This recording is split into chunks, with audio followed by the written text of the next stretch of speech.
Radiant's ban.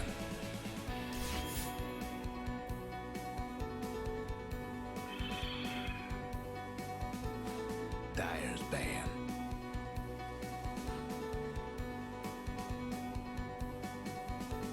Stranded in nowhere, cross my arms, destiny will come. Radiant's ban.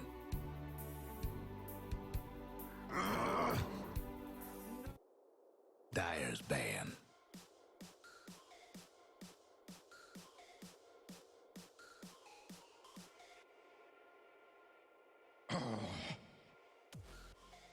Radiant's pick.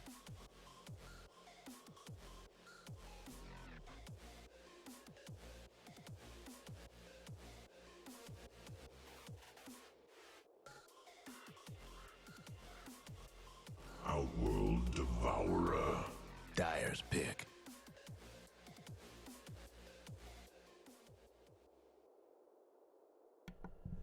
Good evening and welcome back to the CSL, another Tuesday night of college Dota.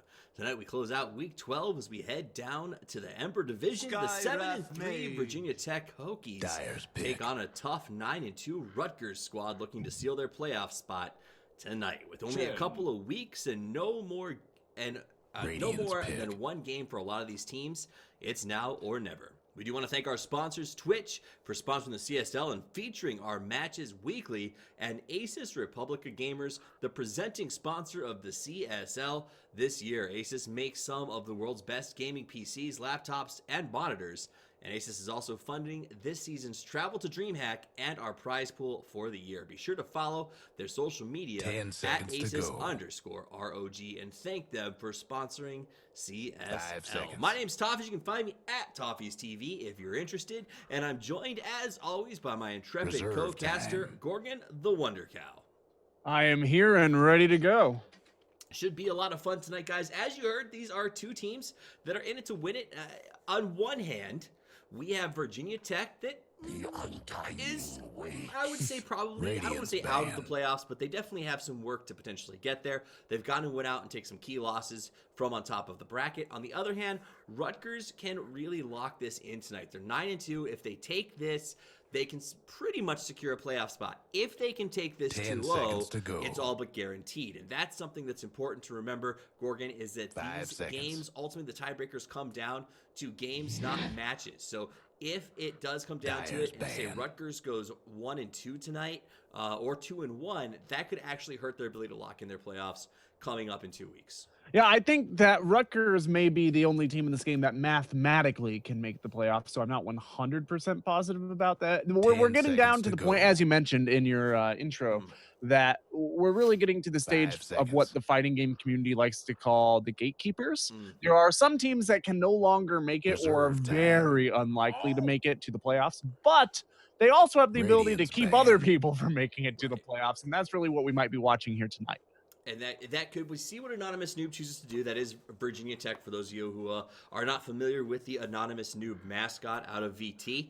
But they do have the chance to try and stop it. And usually what you'll see here, Gorgon, is some wonky stuff. A team maybe trying something that they've sort of joked about or been talking about in practices. The other problem you sometimes run into is Rutgers is training incredibly hard. There's $15,000 in scholarships on the line, as well as an all-expense-paid trip to DreamHack to play the championship in Austin. So you can guarantee that the boys with the big red R have been busting their backsides to win these games. The question you have to ask is, has Virginia Tech been taking the same approach? And I'm excited to see whether or not that happens tonight. Their early draft choices tell me that they're sticking to tried true and meta branded. Yeah, so for Rutgers, this seems to be a pretty standard pushing strategy. Get the Chen in play, get the Death Prophet to knock down that mid lane. Skywrath Mage is something that we see in the pro circuit right now, being paired up a fair amount against or with a Legion commander. So that might be something that we see coming out here for Rutgers as well. Skywrath Mage otherwise tends to not get picked up that much. The vision that he provides is not as extraordinary as some of his alternatives, and really his ability to zone away from towers is not that strong either. The Phantom Assassin is an interesting pick as well. Does not fit quite as well as a Juggernaut might, but the Juggernaut, of course, banned. Right. it'll be interesting to see the way Rutgers University want to play this. They have the tools to get quick and easy tier ones, but they don't necessarily have the tools to safely grab tier twos early in the game as well. Should be pretty interesting. And I will preface the show as we get into this tonight. There is a chance that you 10 will seconds to hear go. me update myself or my co-caster on the election results 5 because I'm a seconds. political junkie. But we will make sure that we talk about Dota whenever it is absolutely going on at the Reserve moment. time. So super excited about it, guys. I'll bring the in-game volume down for you. The Zeus has been very popular in this patch, Gorgon. I feel like I see him a lot on the pro scene as well as sort of in the amateur scene. Tell me a little bit about why it is that Zeus is so popular right now. He provides vision around. He also frees up a bit of money on your side in terms of not needing as many sentries for the game. He is very aggressive. He has a tendency to do well in lane. He has a tendency to be able to zone people out near towers, and he fits into team fights fairly well in addition. Now, you don't normally see a Zeus alongside somebody like an Outworld Devourer. You would normally, in the current meta, see Zeus in the mid, although he can take a semi-support role. It's just not what we typically see. Okay. Undying, also not that common of a hero right now. He sometimes gets picked up. Since the changes to his tombstone, it's much more difficult to create a team fight around the Undying by himself. OD is a very, very common hero right now, though. Excellent. Rubik's can get picked up by Anonymous Noob. Now, here's a hero I like to see. We talk a lot, and I think we've talked about this before. He is a hero that if you play well, especially when you talk about semi-pro performances, amateur performances, he's incredibly powerful in these games. The question I have for you, is there enough for him to steal to justifiably choose the Rubik in this game? Death Prophet ulti, Chen, Hand of God, I suppose, so that's hard to get your hands on. Is it? I don't even think the problem here with the Rubik is necessarily that there's not a lot to steal, because that's not the sole cause of getting the Rubik. I think part of the problem is that Rutgers is really not at all dependent on magic damage, so that null field is completely useless. It's a completely useless slot on his hero pool. I would much rather see something like a Lion come out where you have 4 skills that you'll actually use, rather than a Rubik where you have 2+ skills, some that you won't. And you mentioned the New Hampshire results. I'm just going to update everyone right now. Spoiler alert: Trump got all 9 delegates for the Republican Party. It broke down 13 for Sanders and 7 for Clinton. So there. I thought they only had 29% reported. It is updating now, and it seems to have been locked. So. All right. Well, there you go. I didn't get to watch as much news as coverage as I would have tonight, but whatever. It's all a zoo anyway. That said, it's going to be a pretty good game, guys. The last hit tonight, Shark, can be pulled up for you as we switch over to the in-game overlays. This will be a good one between the guys from Virginia Tech and Rutgers University. That said, let's take the chance to do a quick introduction of the players you'll be watching tonight. For Rutgers University, on the Dire side, we're going to have Sugar Glider Love playing the squirrel style on the PA. We're going to have Lon Hao on the Death Prophet. We're going to have Blue Ball Hachiko on the Chen. And laughing my ass off, we're playing the Skywrath Mage. And certainly, last but not least, is Storm Oldat playing the Broodmother. All right, and here for Virginia Tech on the Radiant side, we've got NTH0000 out of this world on the OD. Kappa is lumbering around on the Undying, and Billionaire is going to be playing Electric on the Zeus, and Fanfare is going to be a Thief on the Rubik, and Lemonade will be our carry on the Sven. LMAO comes out a bit too far, gets harassed right out of the gate. Thur wants to make the chase happen, but gets pushed backwards. Ends up taking way more damage than he bargained for, as there's 4 on the high ground. Now they come in, nice zap from the Zeus to harass. Kappa comes down, did not go with Tombstone, so he's taking a lot of damage. Hachiko's going to stick inside. Astral Imprisonment, up, down, boom. Chen's going to drop first, but the fight will continue as Lon Hao goes for the run. They finish off the Skywrath Mage. Anonymous Noob's putting in some work, and for a team that is essentially out of it, the Gatekeepers have slammed down the Portcullis at the start of this game on the heads of Rutgers University. And they've already started out with a pretty strong mid lane advantage as well. This OD coming in with a good chunk of health still left in, a full tango left as well. The Death Prophet can Spirit Siphon herself back up, but she'd really rather use that for aggressive positioning later on in the mid lane rather than being dependent on it just to get herself back up to health. So let me ask you, I think the last pick was Sven, so we'll leave Sven off of the table. Already, Broodmother's gonna have a tough time laning against him if he goes into Cleave on his next level. The question is, so they picked this Broodmother into a Zeus, a Rubik, and an Undying. Does that seem a little cocky to you? So here's the issue with the Broodmother pick, I think, really. It's that the Sven came out, right? The Rubik is okay into the Broodmother. Like, you get an infinite number of bounces on the Fade Bolt, which independently will not kill the spiders, but will significantly reduce their damage output and will make them much easier to kill.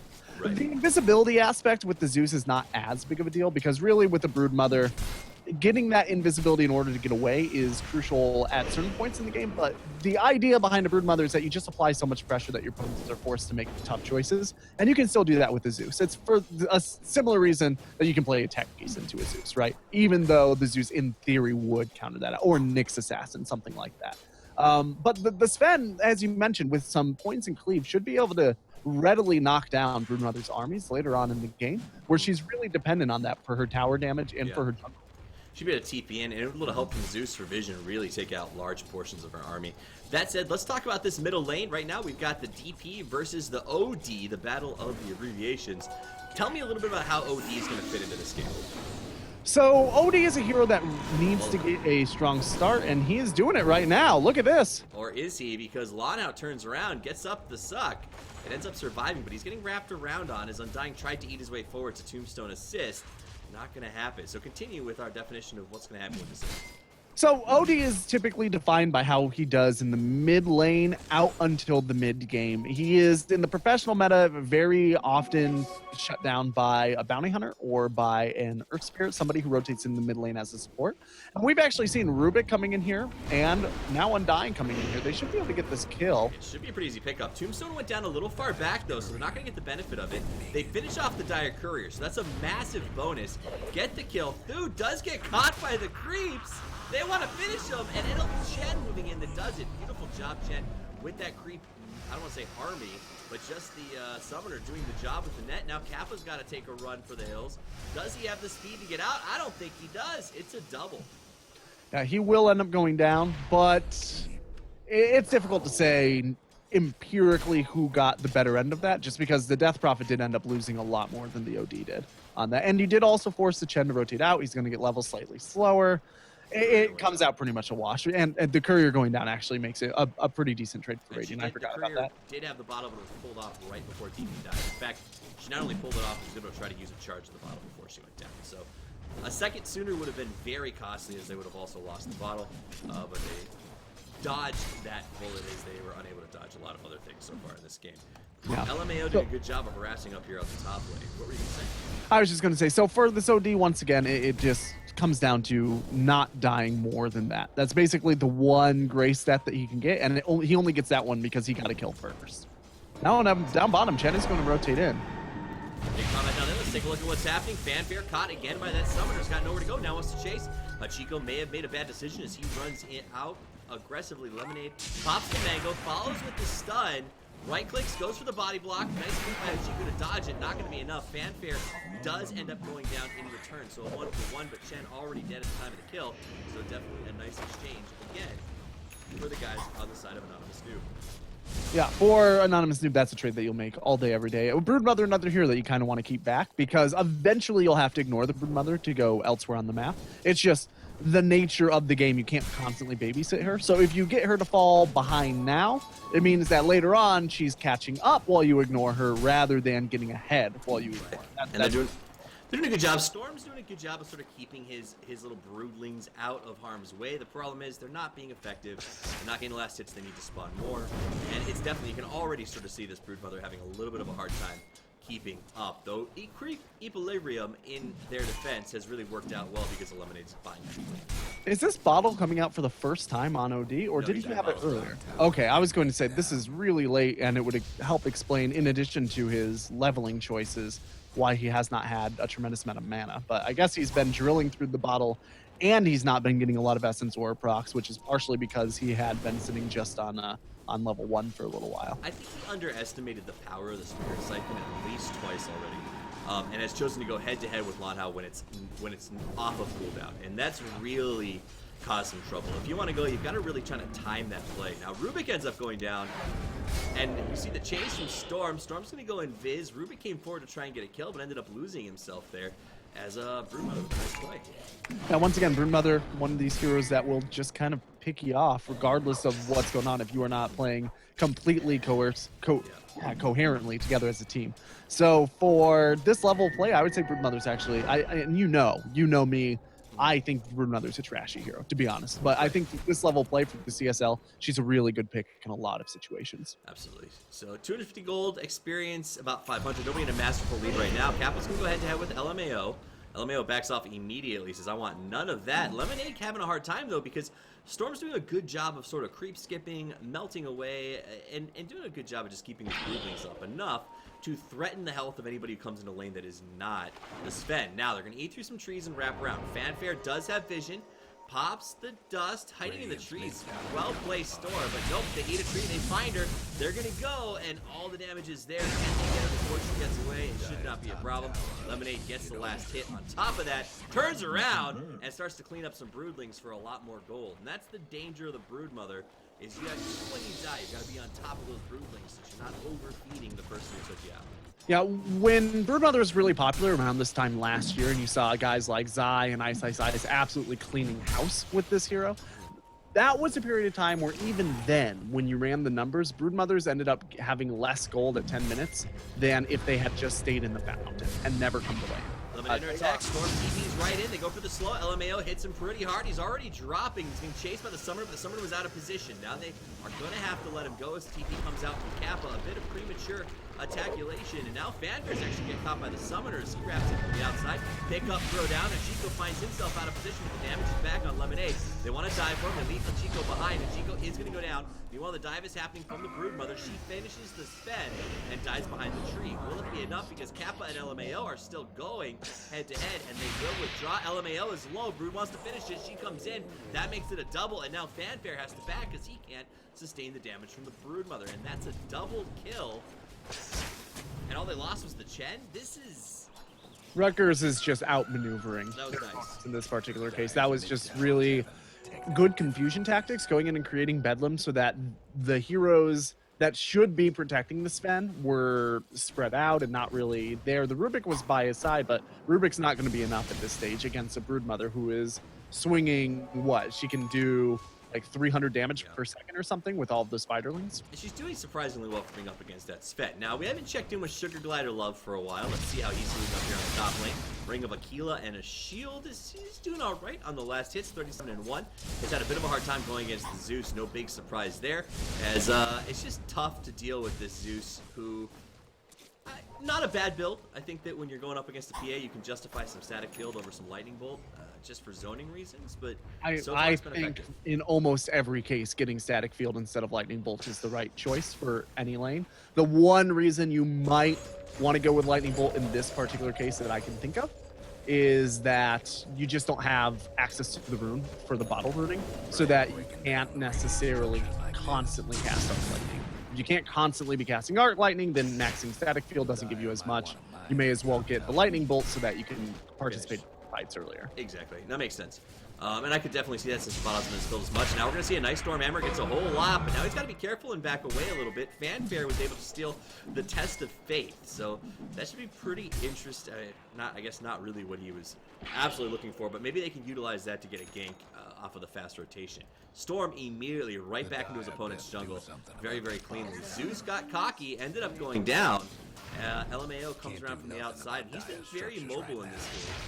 Very effective in these fights. He's a really good hero to go up against Zeus in this early stage as well. Not only does he have a slow, and Zeus is very vulnerable to that sort of positional disadvantage, but he also has a silence so that you can move on him without the fear of retribution. All right, let's go take a look at the bottom where Sven did take a tower. Storm Soul is going to get pushed back a little bit, so that's really what you gotta do to try to slow down the Broodmother. But now Storm is going to walk back. He's isolated. He could be in a little bit of trouble here. It looks like, nope, he's going to go. Chen came in with the army, but they weren't ready to move, and they had no way to tell that Kappa and Fanfare were out of position to make that move happen, and they did play it safe. And I respect that out of Rutgers. They got a message early on in this game, right? They said apparently Anonymous Noob isn't taking this game as half-hearted as we hoped they were. We better careful enough a little bit. Like that, Rutgers now going to charge into OD, doing a ton of damage. One more right click to finish it, but Astral Imprisonment buys some space. That'll get OD out. Now Fanfare TP's in, takes him up. Gonna throw him back, but has to be careful as the drain is already up. And he does a ton of damage to both heroes. So no kill for Lonhao, but definitely gave the mid lane a lot to make about. So Broodmother did just get out her Midas, and that was first use around 10 minutes and 50 seconds. That's on par with what you'd expect from a typical offlaner like a Lone Druid who might also go for a Midas. It's maybe a touch later than you would want, but in terms of averaging out good and bad games, this is about where you would expect it to come out. Now, having gone for that Midas build, it does mean that Brood is going to need some help continuing this aggression bottom lane, and we're seeing it right here. They were going to go for the attack. They are still pursuing. Brood is going to lead in.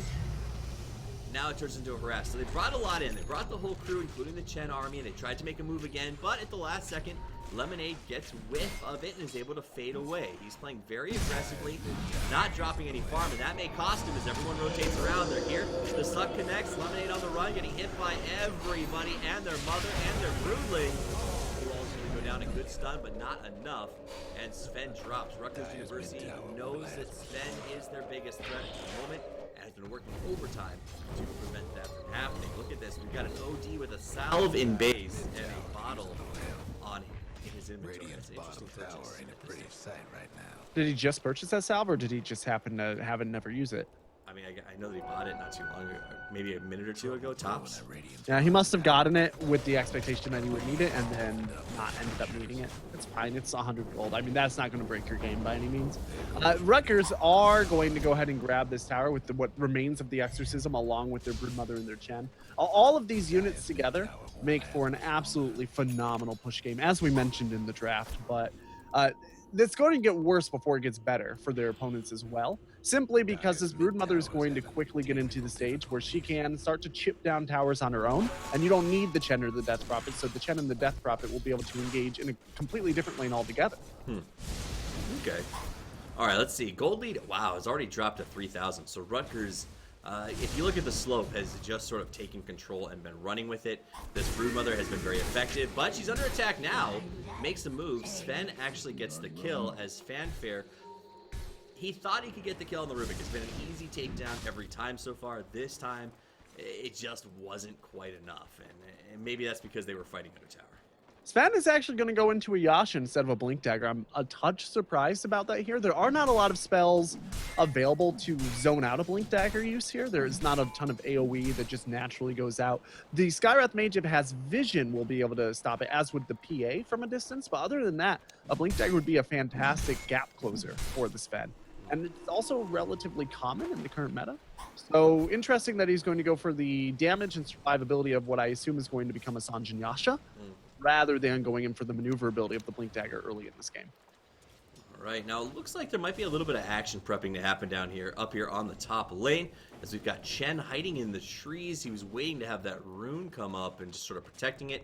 Now it looks like he wants to push the top lane as it comes forward. They've got some vision. They know there's no wraparound. They're definitely going to charge this once the wave goes in.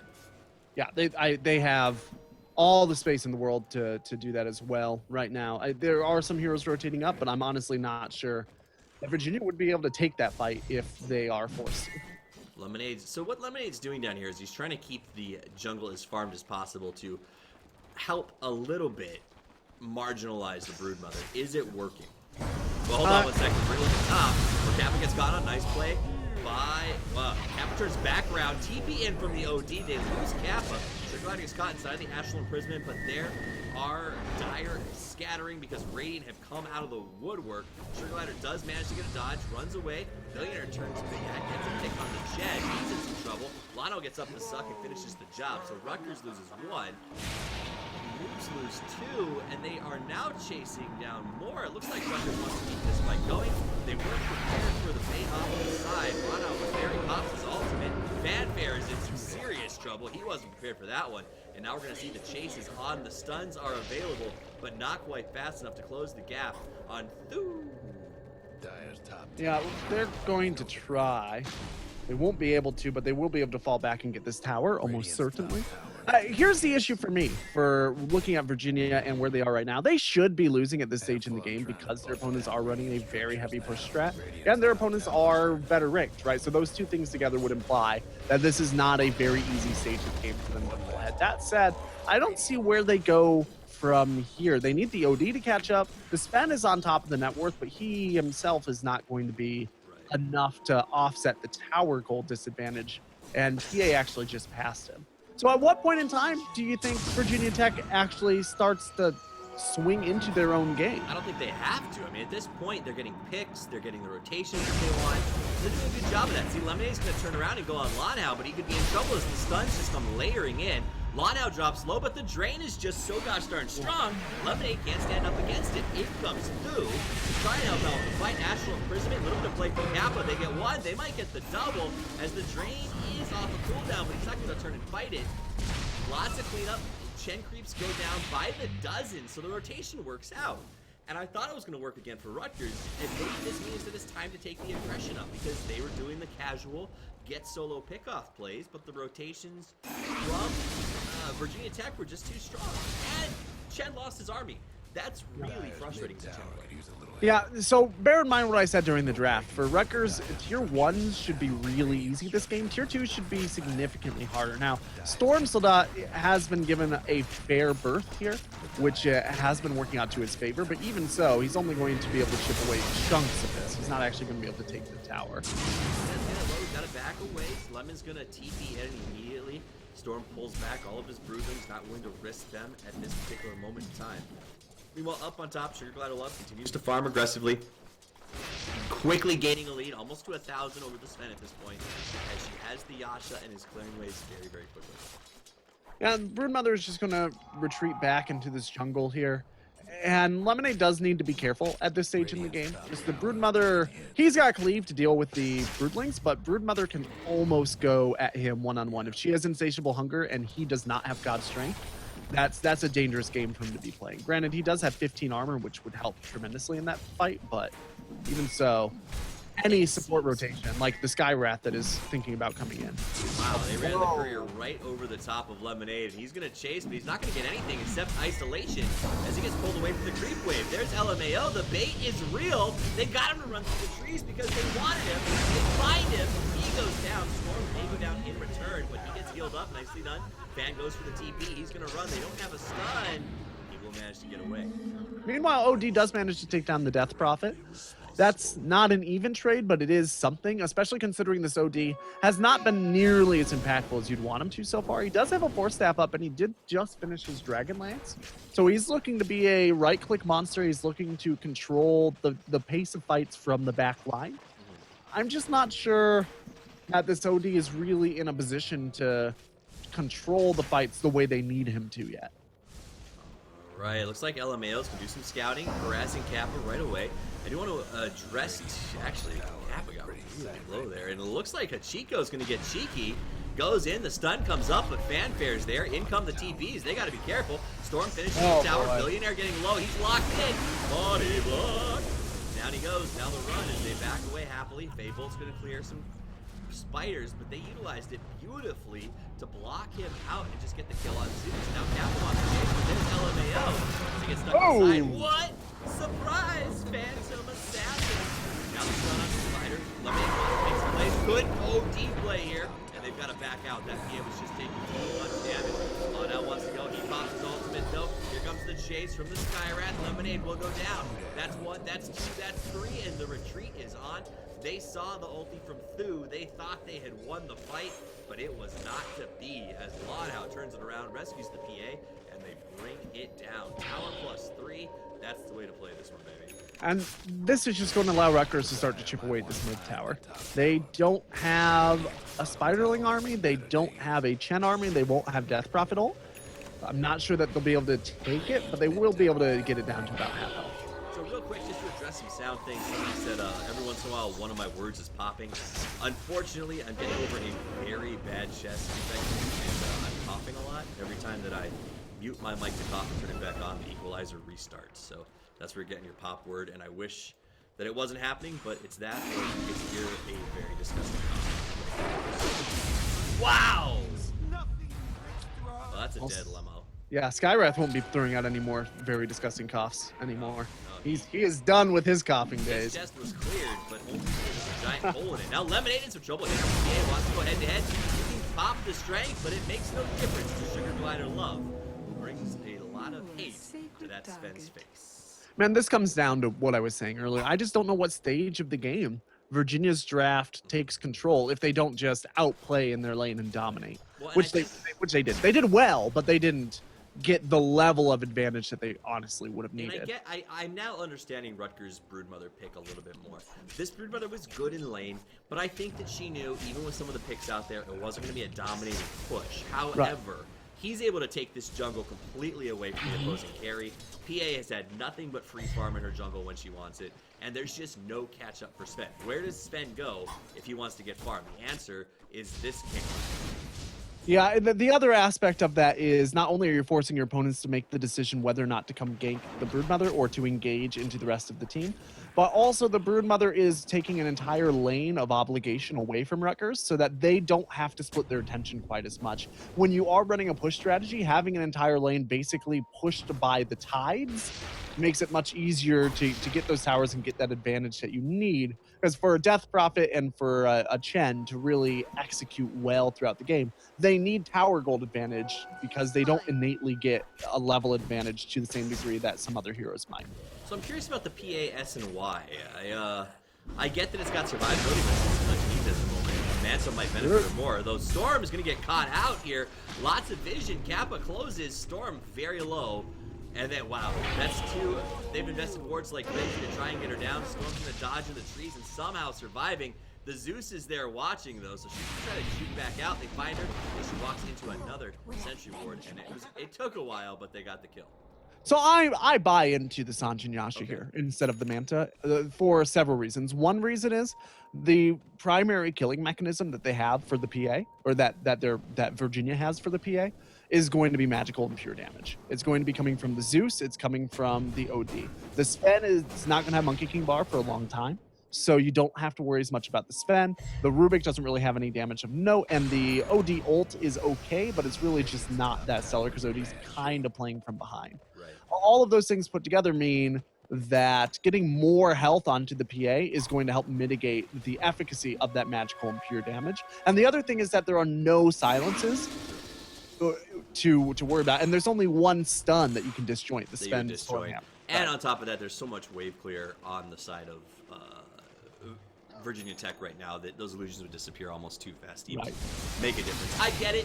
Don't love it. Get it. I wonder if I personally would have loved to see something like a BKB instead. But if you're Rutgers and you are running away with the game with a 6,000 gold lead, who am I to judge? Because that PA is at 12,000 gold right now and doing very, very well as she goes right back to the jungle and gets even more farm.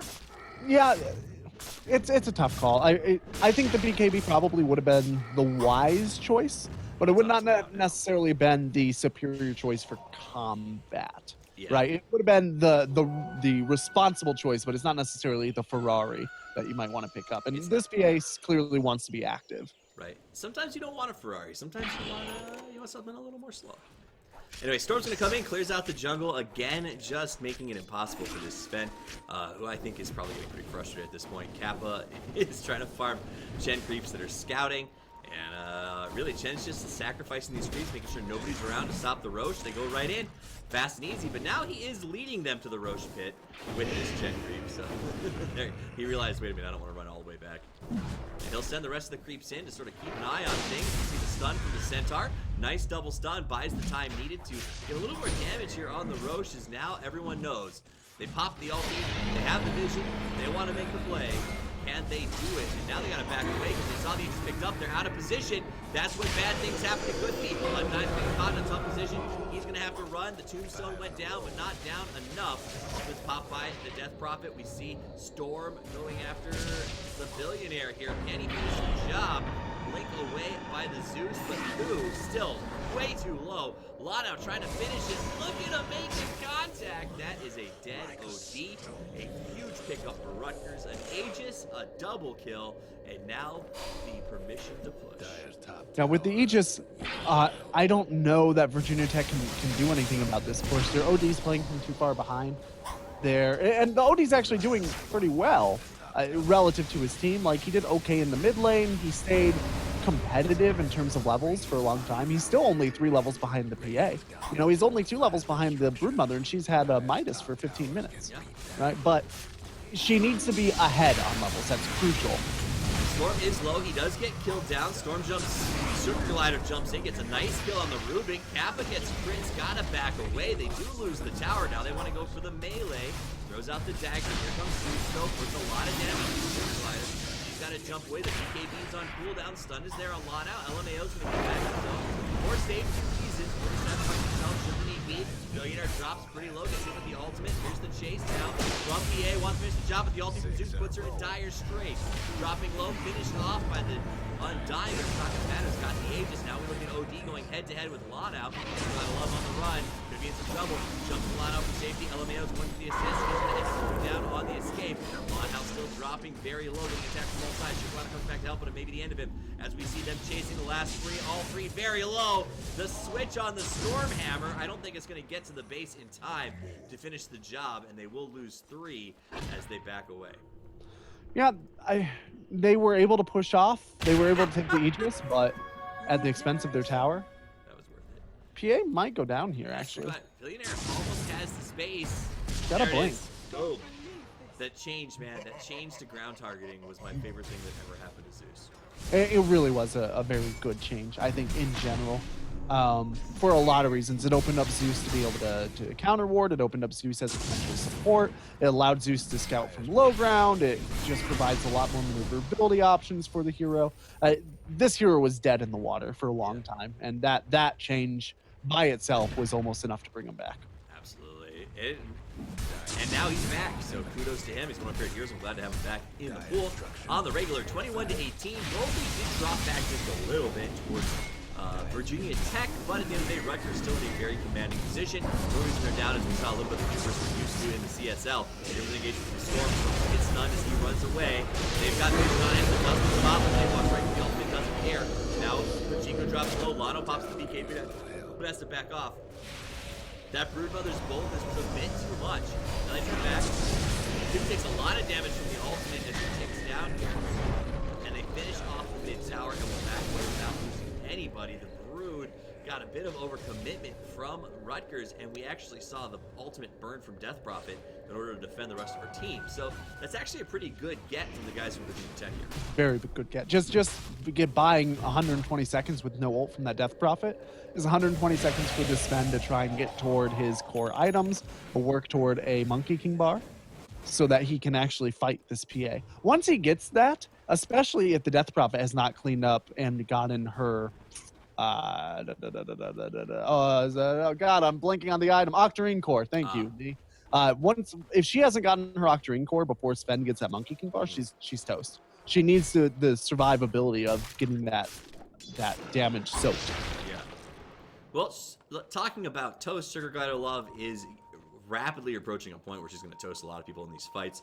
Has the BKB up. It's at 9 seconds right now, so it'll be pretty effective in the next fight. Sanjasha, 2,000 gold in the bank, not really having to worry about buyback at this point. So what is she going to pick up with this massive amount of gold?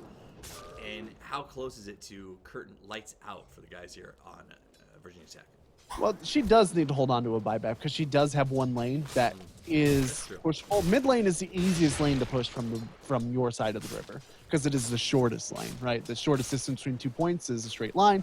If you do get a good team wipe and you want to try and pressure a lane and you're forced into your base the way that Virginia have been forced into their base, mid lane is the ideal lane to be going down. Now, she doesn't necessarily have to, and I guess she won't, but it is the safe call to save that buyback for sure. Especially as you start to cross the 30-minute mark and respawn times begin to trim out a little bit.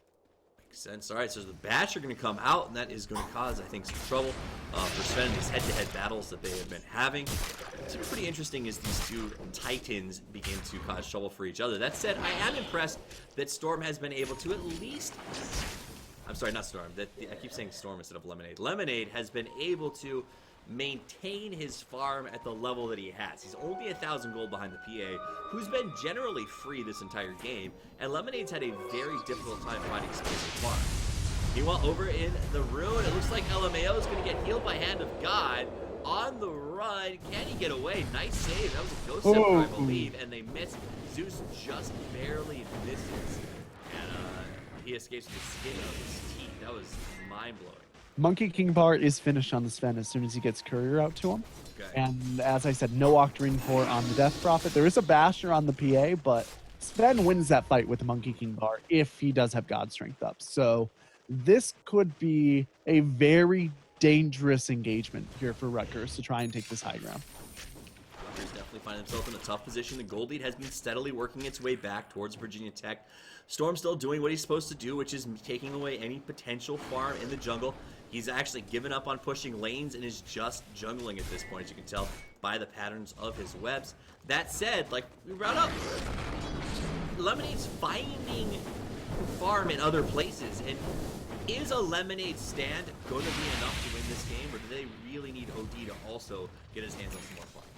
Depends how long the game goes, right? Sven caps out pretty high in terms of his damage output. If he starts to pick up Crystallis, if he starts to get a Daedalus is what it's called in Dota 2. Got my Dota 1 days leaking out on me a little bit there. If he starts to get the same advantages that the PA has innately in terms of getting a crit, getting higher attack speed, and he also has the benefit of God's Strength, she won't be able to stand up to him. She'll crumple. So he can outcarry her, definitely. Not only all of that, but he has splash damage, and she doesn't. She didn't build a Battle Fury. So he's going to be able to push out toward her base more effectively. He is going to be able to defend high ground more effectively than she is, just in a one-on-one sort of situation. All of that said, I think Rutgers have a better supporting cast. The Broodmother goes better than the Undying into the late game. The Death Prophet is going to go much better than the OD into the late game, if only because the OD is not far enough ahead of opponents. The Chen will probably go better than the Rubik into the late game because he is going for Ags, which gives him access to that ancient pool as well. So Rutgers just in general, I think, have a superior late game advantage, but the Sven is definitely the best late game hero in this game.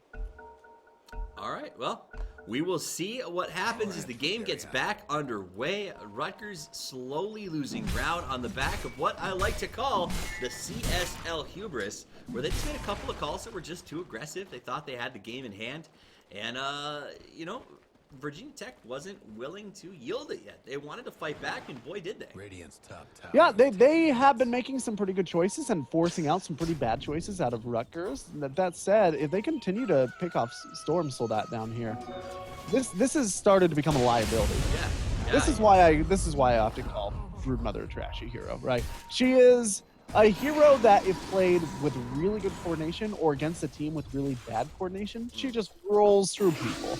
But a team that is willing to actually collapse and handle her will usually have no problem with her whatsoever. And provide a relevant portion of catch-up goal off of those picks, because she's generally out there. She gets decent starts. In this situation, she's third on the list. So when they get a pick on her, it's not a small amount of loss. Double TP by Rutgers to get away from a top engagement. Like, they're just forcing Rutgers to spend money on a lot of things they have no desire to spend money on. Yeah, and they're every time they kill that Brood, they're getting a chunk of the PA's gold with it. Not from the PA, but just from the AoE gold that you get. Right. In general, just generally speaking, we're running into a lot of trouble where Rutgers is not committing to grouping up, and they are not committing to smoking and picking a game. Oh, Billionaire blinks forward, wants to go on Lana. Lana's going to back away, but Chen loses his creeps. Now we see that Roche is up. basically, Virginia figured it out, came to check on things. Rutgers was scouting it too. A little bit of throwdown. Nobody, well, I guess VT wins because of the fact they picked off some of those Chen creeps. But at the end of the day, nobody really coming away with much more than the understanding that both teams now know Roche is available and the fight will likely move in that direction relatively soon. LMAO is going to go down there and take a look himself. Meanwhile, Sugar Glider Love continuing to farm insanely aggressively, 1,500 gold in the offing, waiting to be called out. We got a courier bringing out some wards as well right now to LMAO as they're going to try to keep an eye on this Roche pit. Let's take a look at what Lanao is doing with the wraparound. They've got the Spider standing on the high ground to watch Roche, because what else is the Spider going to do right now? As he just keeps getting caught out in uncomfortable positions. They really want to pick him off, so they will be sending everybody in there. They've got a nice scout ward here by LMAO, so they will see them coming. The problem is, if they get fully initiated on, can they stand up to the fight? And I don't know that they can, but it doesn't look like it's going to happen, as we see three heroes rotating in for the fight. But will they get there in time? As soon as they come out, Rutgers says no thank you and backs away. Throws out some brass, but the ward is down. And now the advantage lies with the Radiant. Storm comes through, but is immediately seen and taken to the cleaners. Billionaire, though, gets caught with a nice silence. Skywrath, only before he goes down, ends up dropping BKBs all over the place. Kappa gets double crit. 2 in a row, and he's got to go. Back to base, not the way that he wanted to. Lemonade is here. He gets a double hammer, but it's not enough. Sugar Glider got out of it. Sugar Glider putting in the work, and he's going to go down. It pans out. The dodge is there. The mash is proc, and now Thu's got to run. Where's he going to run to? That's a 4-man pick by Rutgers University, and a one-way pass to a set of racks. Yeah, they happen to have this pushed out as well. They're not going to need to go back and take the Roche. They honestly can probably, well, no, they might not be able to force the GG here, but very close. If we were looking at professional Dota, right now is where I would expect the GG to start to come out. There's not a lot of opportunity for Virginia to come back into this, but they aren't going to lose 2 sets of racks here, so they may want to try to force out one bad team fight from Rutgers. There's more room for error at the CSL than there is at the APAC. Yeah, I think if we've learned anything about watching college Dota, we've learned that there are more throws in college Dota than there are in college football. Wow, that's rough and tumble commentary right there, Tough. I thought it was pretty apropos coming off the Super Bowl. Gold lead drops, though. Look at that. Boom, off of that exchange. To almost 10,000 advantage for RU. 7,500 XP as they've managed to take back most of the progress that they lost early on. And Sugar Glider Love will lead in with LMAO and get themselves an uncontested Aegis to go alongside the Abyssal Blade that is going to make Sven essentially miserable in the next fight. That MKB was awesome, but it is not going to stand a chance against an Abyssal initiation. Yeah, Virginia just don't have control of these fights is what it comes down to. They have one reliable, I lied. They have 2 reliable stuns, but they're up against now 3 BKBs. And I just don't know. They don't have the initiation potential. Their OD does have some maneuverability with the Force Staff, but the Rubik and the Zeus are the 2 heroes with Blink Dagger, and they're not the heroes that you actually need to get into the fight.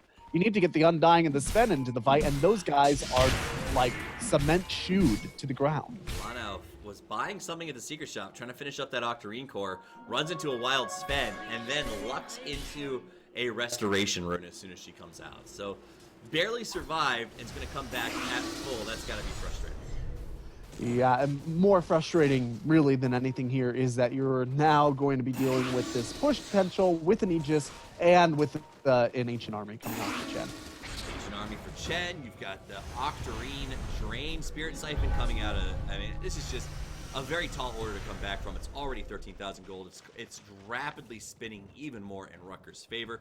And Rutgers now just has to take the time to not put themselves in an uncomfortable position and just push these lanes. I think another Rutgers goes down.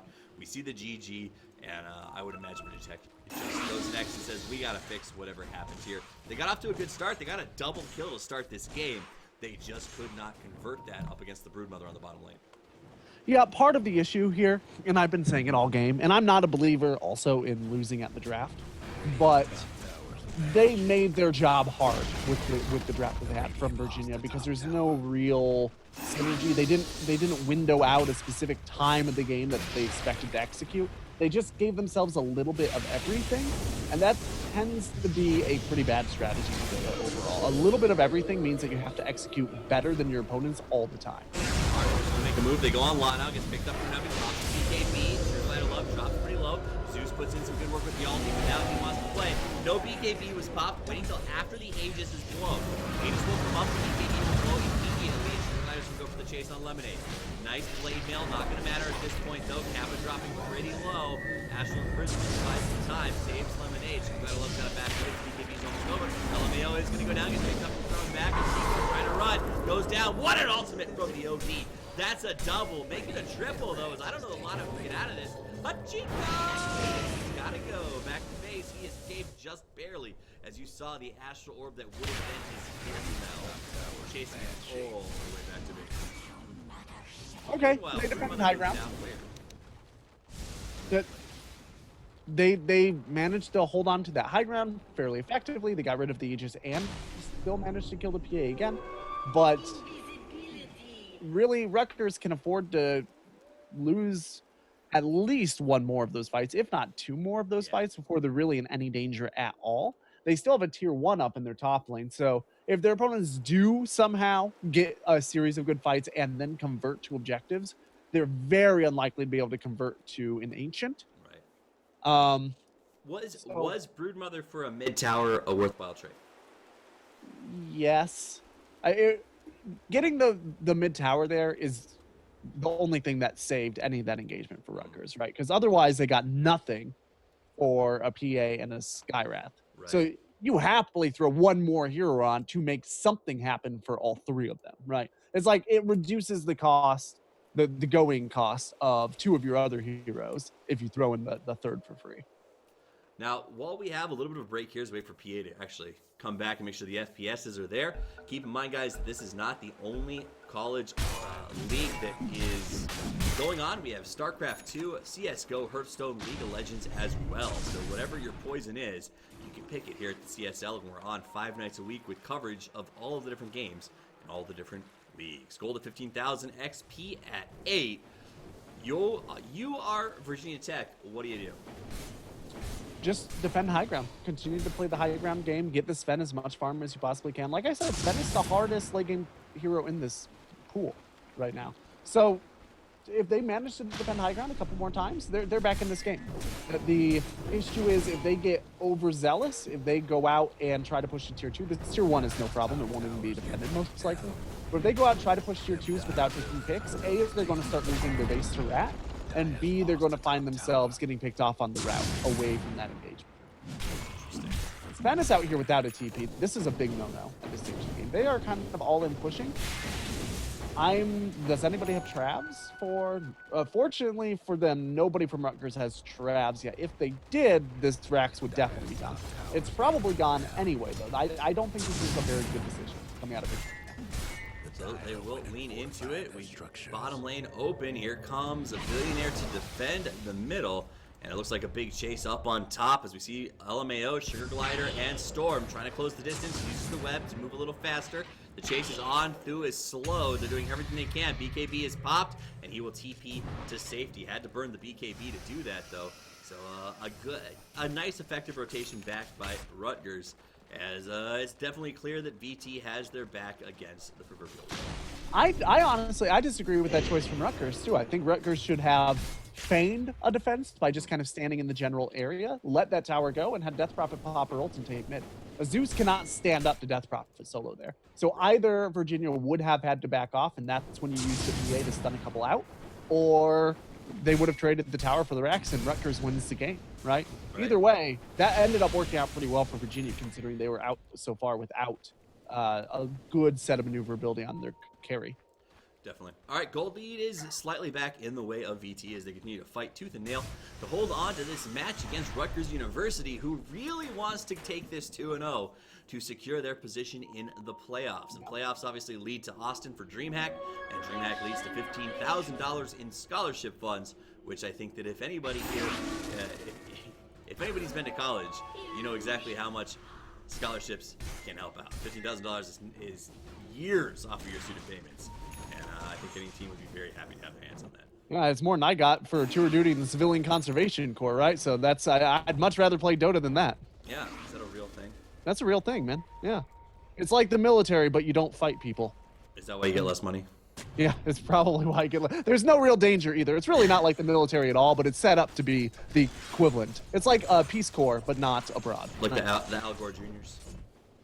Sort of. It's like, do you know AmeriCorps? It's the teaching program. It's a subset of that, except you don't teach people, you do other stuff. And AmeriCorps pays off your student loans entirely. Right. This is a subset of that doesn't give you the student loans entirely, but CSL gives you a good chunk back. That, I think, is the moral of this story, is Rutgers takes over their opponent's jungle and pushes the bottom lane, which is the one they don't need to push, so they're going to rotate towards the middle, I would assume, at this point. Maybe looking to get a pick here. They're trying to open up the Roche, but he's not coming up for a little while, so maybe a little bit of a misplay by him, and there we go. So now's the smoke, and they should rotate to try and get something in the mid position. I would assume here Lano is going to lead that rotation as they go forward. The lane is pushed up, so you can assume someone's going to come forward to try and farm. But what they're not going to find anything except nothing at all. They found some. They just didn't want to engage on it. They Yeah. knew exactly where that bloody Undying was standing. And it was smart, too. I thought they would engage that. And the OD, who was smoked behind them, could have caused some serious trouble, but it's not going to happen. Lemonade pops BKB, blinks in. They know Lano's a threat. They want to go on her first push, pops that Octarine.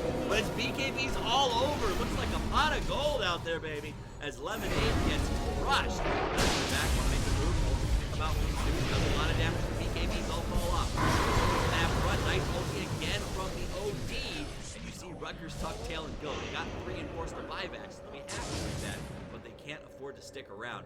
God forbid that Zeus finishes up a refresher. Honestly, I don't know that the refresher is that big of a deal. Like, so the damage coming out is not largely his Thunder God's Wrath. It's largely coming from the combination of Veil of Discord and Lightning Bolt, right?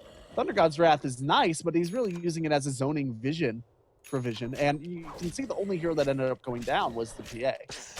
In that field, in that fight though, he did manage to get the Veil Discord or the Veil ulti off. Yeah, in the fight, and you saw it knock out about half of everybody's health bar. So you compound that with the Aether Lens, and the amount of damage that thing does is kind of ridiculous if you can lay down the Veil. Yeah, it is by no means something that you can just shake off, but I don't know. I don't think him getting that refresher ends this game. Actually, and I will say this: if you're going for a Veil build, personally, I sort of like the Aegis over, or the Ags over the refresher. Yeah, I just, what his team is lacking is disable. I think he needs to get a sheep stick. I think that's where you go. I think you get rid of the Ghost Scepter at some point. You get a sheep stick, and you just hope that the PA doesn't close the gap on you. Either that, or maybe you get rid of either the Force Staff or the Blink Dagger, since you don't necessarily need both. They're trying to use both for kiting purposes, but the Rutgers doesn't really have a very kiteable team. The Force Staff is presumably to help the Spen stay within range, but he's got his Blink Dagger of his own now, so he doesn't need it anymore. Sugar Glider is at 3K, sitting on standby, so she does have the buyback. We're going to see a Scythe of Vice picked up by the OD, as well as a late mech grabbed by the Broodmother, who has really become, I don't want to say irrelevant, but like, where's the value of a Broodmother at 45 minutes? And the split push is always valuable, right? We see Alliance win tons of games at 55 minutes because they were split pushing. I casted a game earlier this week where Liquid, I think it was Liquid, won a game. They were down 15 kills because they just got ignored while one player axed, right? You can always rely on that Broodmother to be applying that kind of pressure, but her ability to just man up and go at this stage, you're right, is heavily dependent. All right, so down he goes. Cheese on the ground. LMAO's going to go ahead and pick it up, I presume. Nope, we're going to get the Law now. Where'd it go? What? Where'd it go? Did he eat it? I think she ate it, yeah. She ate it. All right. Yeah, I heard the burp or whatever that sound is. So Lana picked it up and then right-clicked it immediately. That would have been pretty helpful with the Octarine Core comboed out in a fight. But, you know... Was she out of mana? Maybe that's why. I didn't actually catch. I don't think so. I think it was a misclick. Well. Her team pinged her pretty hard when she did that. Either way, they do have the Aegis now, and they are going to have Death Prophet Soul. If Death Prophet had Cyclone, they would just get the wreck for your team. Kappa melted like an angry snowman, as did... Wow, the Skywrath made the turnaround is there. BKBs are popped. The dodge is real. Lemonade's got nowhere to go. He goes down. Going back. He's dying with nothing from eliminates one to make the chase. Now OD is going to get force snap, tries to get to safety. Circle out, wants to miss the job, can't stick around because the BKB is down. In comes Andrea, picked up, thrown down. She's going to run, has the Aegis though. Double that. The Rax goes down, and now we move to the top lane where they already got the tower. They're going to push in. This will be melee Rax, and the GT comes out from GT. They fought valiantly. Every one to spend down. The Lemonade stand closed for the day. Texas, let's go to number 2. We got at least one more game coming, possibly two, as it's the best of 3 series between Virginia Tech and Rutgers University for Electric Scarlet. My name's Dox. You can find me at Top News TV, and I'm joined by my intrepid co-caster, Gorgon the Wonder Cow. You can find him at the Wonder Cow over on Twitter. We got another game coming for you. I'll play some music in the meantime. We'll hang out in Twitch chat, see if we can't get some things adjusted for you, and I'll come back with a next matchup, game 2 of Rutgers versus Virginia Tech. Stick around, don't go anywhere, and as always, Toppy's out.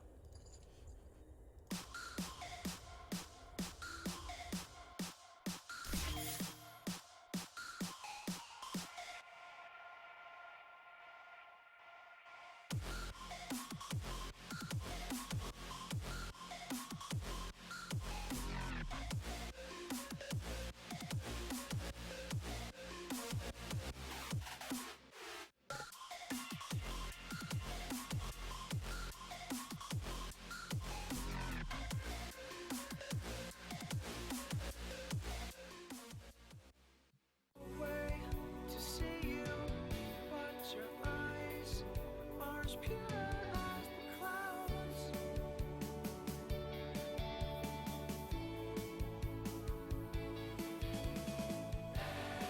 And it breaks my heart to see when I cry uncontrollably. Got a thing like innocence, caught the attention of my heart. We all follow a line, doesn't mean that's right enough.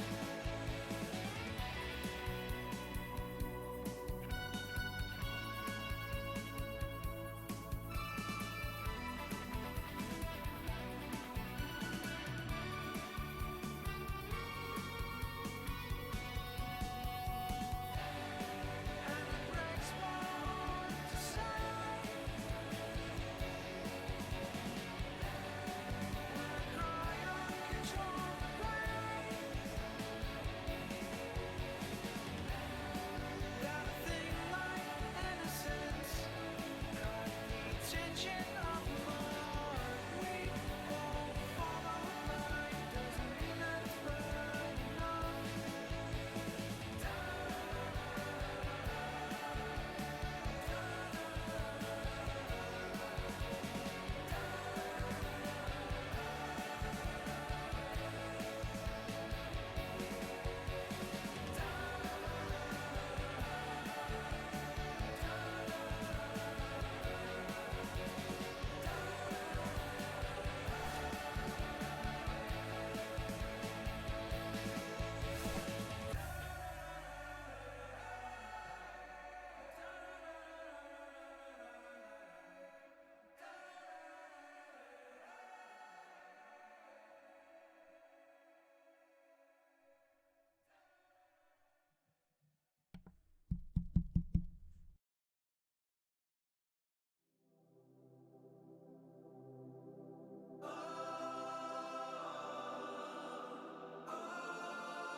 We're sprinting down the road with the world on our shoulders. We dodge all the little crosshairs, turning us into soldiers. But when someone gives you their last dying wish,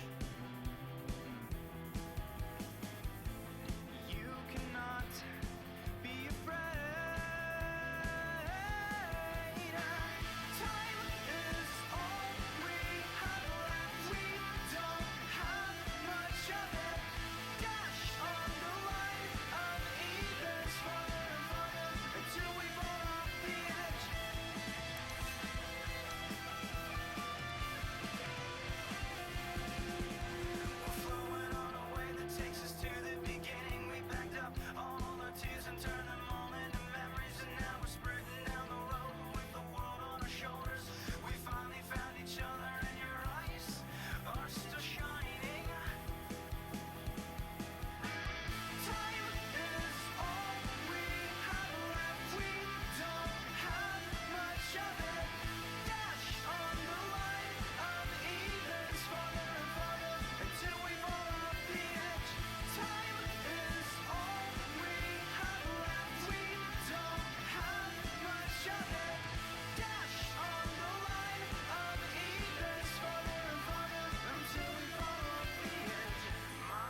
a 10,000-year-old love song.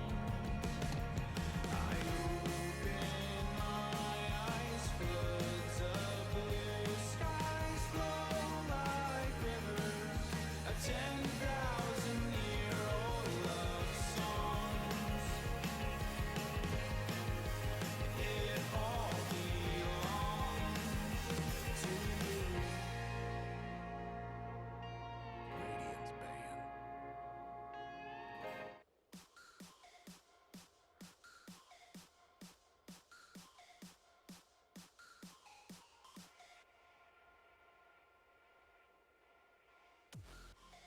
10 seconds to go. 5 seconds.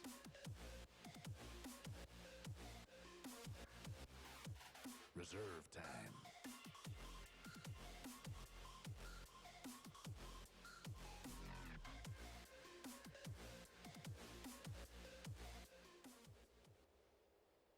Radiance Band. Good evening and welcome back to Game 2 of Virginia Tech versus Rutgers University in this matchup of the Collegiate Star League. Guys, it is one of the final weeks. It's week 12 as we close out the race to playoffs, and Rutgers looking like they are wanting to secure their berth. If they can get a pick off on VT in this game, they will all but do it. I'm not a math genius, but from what I can tell, it is wicked close. So it should be a good game as they try to lock it out. In VT, as my esteemed co-caster Gorgon mentioned earlier, are the gatekeepers. Before we talk about the draft, let's talk about the sponsors. Twitch has been absolutely instrumental in helping the CSL grow, as our matches are featured weekly. And keep in mind, we have tons of matches across tons of leagues, across tons of games, and they have been supportive of all of them. Asus Republica Gamers has been the presenting sponsor this year, and they make some of the best PCs, laptops, and monitors in the world. They're also funding this season's travel to DreamHack. That's right, the grand final is at DreamHack Live, and our prize pool for the entire year. Be sure to follow them on social media at Asus_ROG and thank them for sponsoring the CSL. I am not kidding.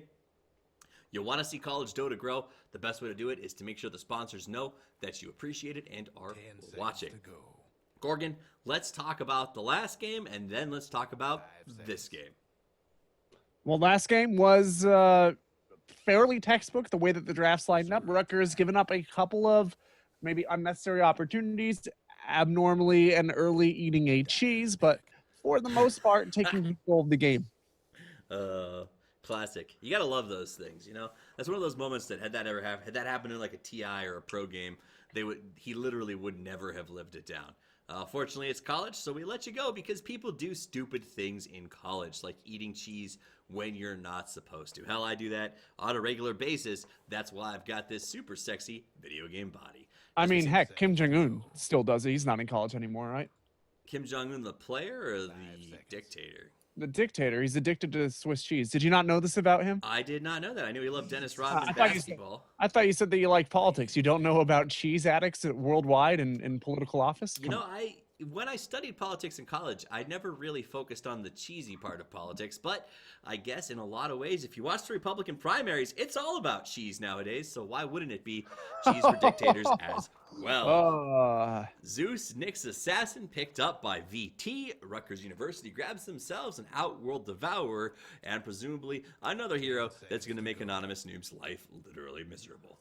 Yeah, Nick's Assassin is a pretty early pick, but it's okay against OD, right? But that's not necessarily a hero that you want to grab and then have be useless. Like, he doesn't provide anything if he doesn't have somebody to pick off. He gives you a stun And a mana that's burn. not reliable, That's cute. you know. Yeah. And so Rutgers are probably trying to figure out the low mana, low intelligence way to get their draft done now that they have the OD. Or they could just give Nyx a bounty of targets and then just kill the Nyx whenever he comes around. That's the harder solution. They are going to go for a Night Stalker. That implies a low mana, just don't let this Nyx get out of control style. This is probably a support Nyx too, so you don't have to worry too much about it. Exactly. You know, Rutgers University going for, I think, a brutality draft right now. The right clicks can get very strong. That OD, it just gets so difficult in the mid game to sort of deal with the amount of damage coming out of that Astral Orb. Night Stalker obviously going to cause these Knights to be very, very difficult for them. And honestly, Rutgers, the way that they played, the rotations that we saw in the last game, a Night Stalker pick terrifies me. In the sense of VT has to be worried about it, because we saw what Skywrath Mage was able to accomplish in his rotations, and he doesn't have the nighttime kill potential of the Night Stalker. Yeah, that was just a really well played Skywrath too. That's not a hero that usually has as high of an impact as that particular player made it have. So if you are looking at potentially putting the same player on this Night Stalker, I agree with you. That could be a very frightening prospect, especially if you already have a Zeus on your 10 opponent's seconds to squad. go. More terrifying than botulism in a lot of ways, is I think that Night Stalker could be a disease that VT's got to figure out how to deal with. And now they're going to try to think it out. They get rid of the Faceless Void. They don't want to be sort of locked out and isolated. That's a huge danger with a Zeus and a Nyx Assassin. So a nice little move there. The Lone Druid is going to get banned out by Rutgers University. They are not wanting to deal with the push. Ironically enough, as they split push their way to victory last time and forced everyone to focus on the Brood and leave the PA alone. This time, though, PA's not on the board, not banned out. It was a good hero, but I don't think it was as effective for Rutgers as they would have hoped it would have been. Yeah, for Rutgers, I think right now, they need to make sure that they have a cohesive strategy, because last time they had a very strong, synergized team. And you only have two so far, so it's really hard to tell where they're going. But it's nothing super obvious like knock down towers. Right. This seems to be more of a man fight when you can so far strategy. Anonymous Noob looks like they're going for maybe some global. I wouldn't be surprised to see an AA picked up here, scouting from the Nyx. This global initiation from everybody else could be pretty interesting. Vengeful Spirit left on the table in favor of banning the Broodmother because they were annoyed so much by her. She wasn't that effective in the late game, but she really made things tough for Sven to get up off the ground when he needed to be on his time frame. And we saw that he just was maybe, I think, about 6 to 8 minutes behind what he needed to be to take care of that PA. So you can argue the Broodmother was very effective in that capacity. She's banned out. Venge obviously would be a phenomenal support hero, I think, to pick up for Rutgers. And I would do it right now if I'm done. I'm just not sure that they want it, to be honest. I think it would be a good pickup. It'd give them that reliable stun. It's not especially vulnerable to the Nyx, but it is very vulnerable to Zeus. There's the AA. Called in. Yeah, the AA is a really good. I think they're literally just doing a cheese strat because they lost the first game.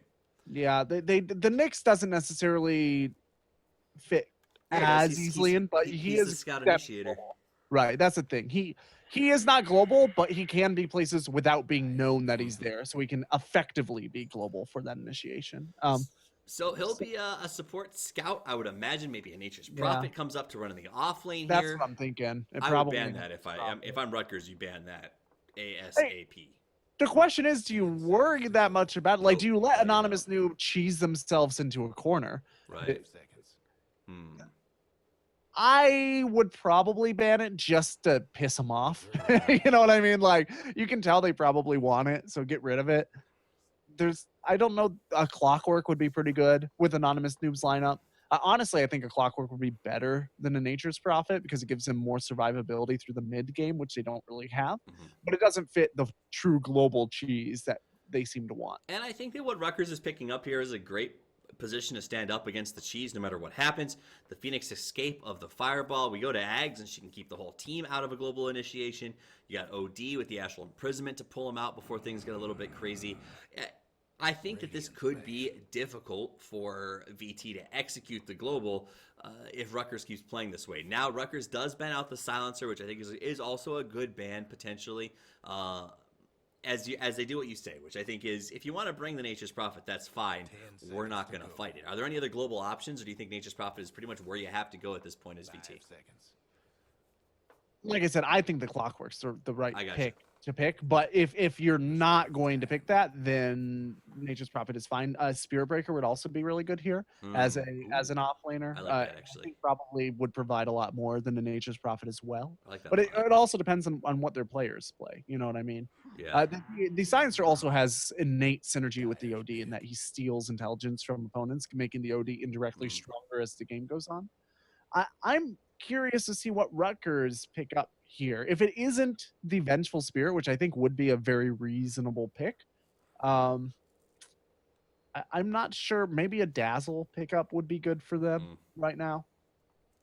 Should be. I'm curious. We'll see what happens. Rutgers, I think a Chen could work pretty well for them with what they've got running at the moment, too.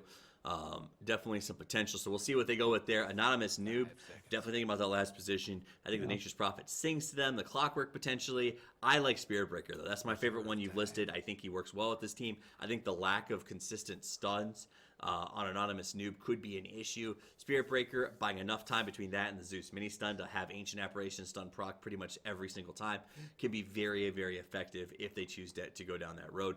I think that they need those stuns, though.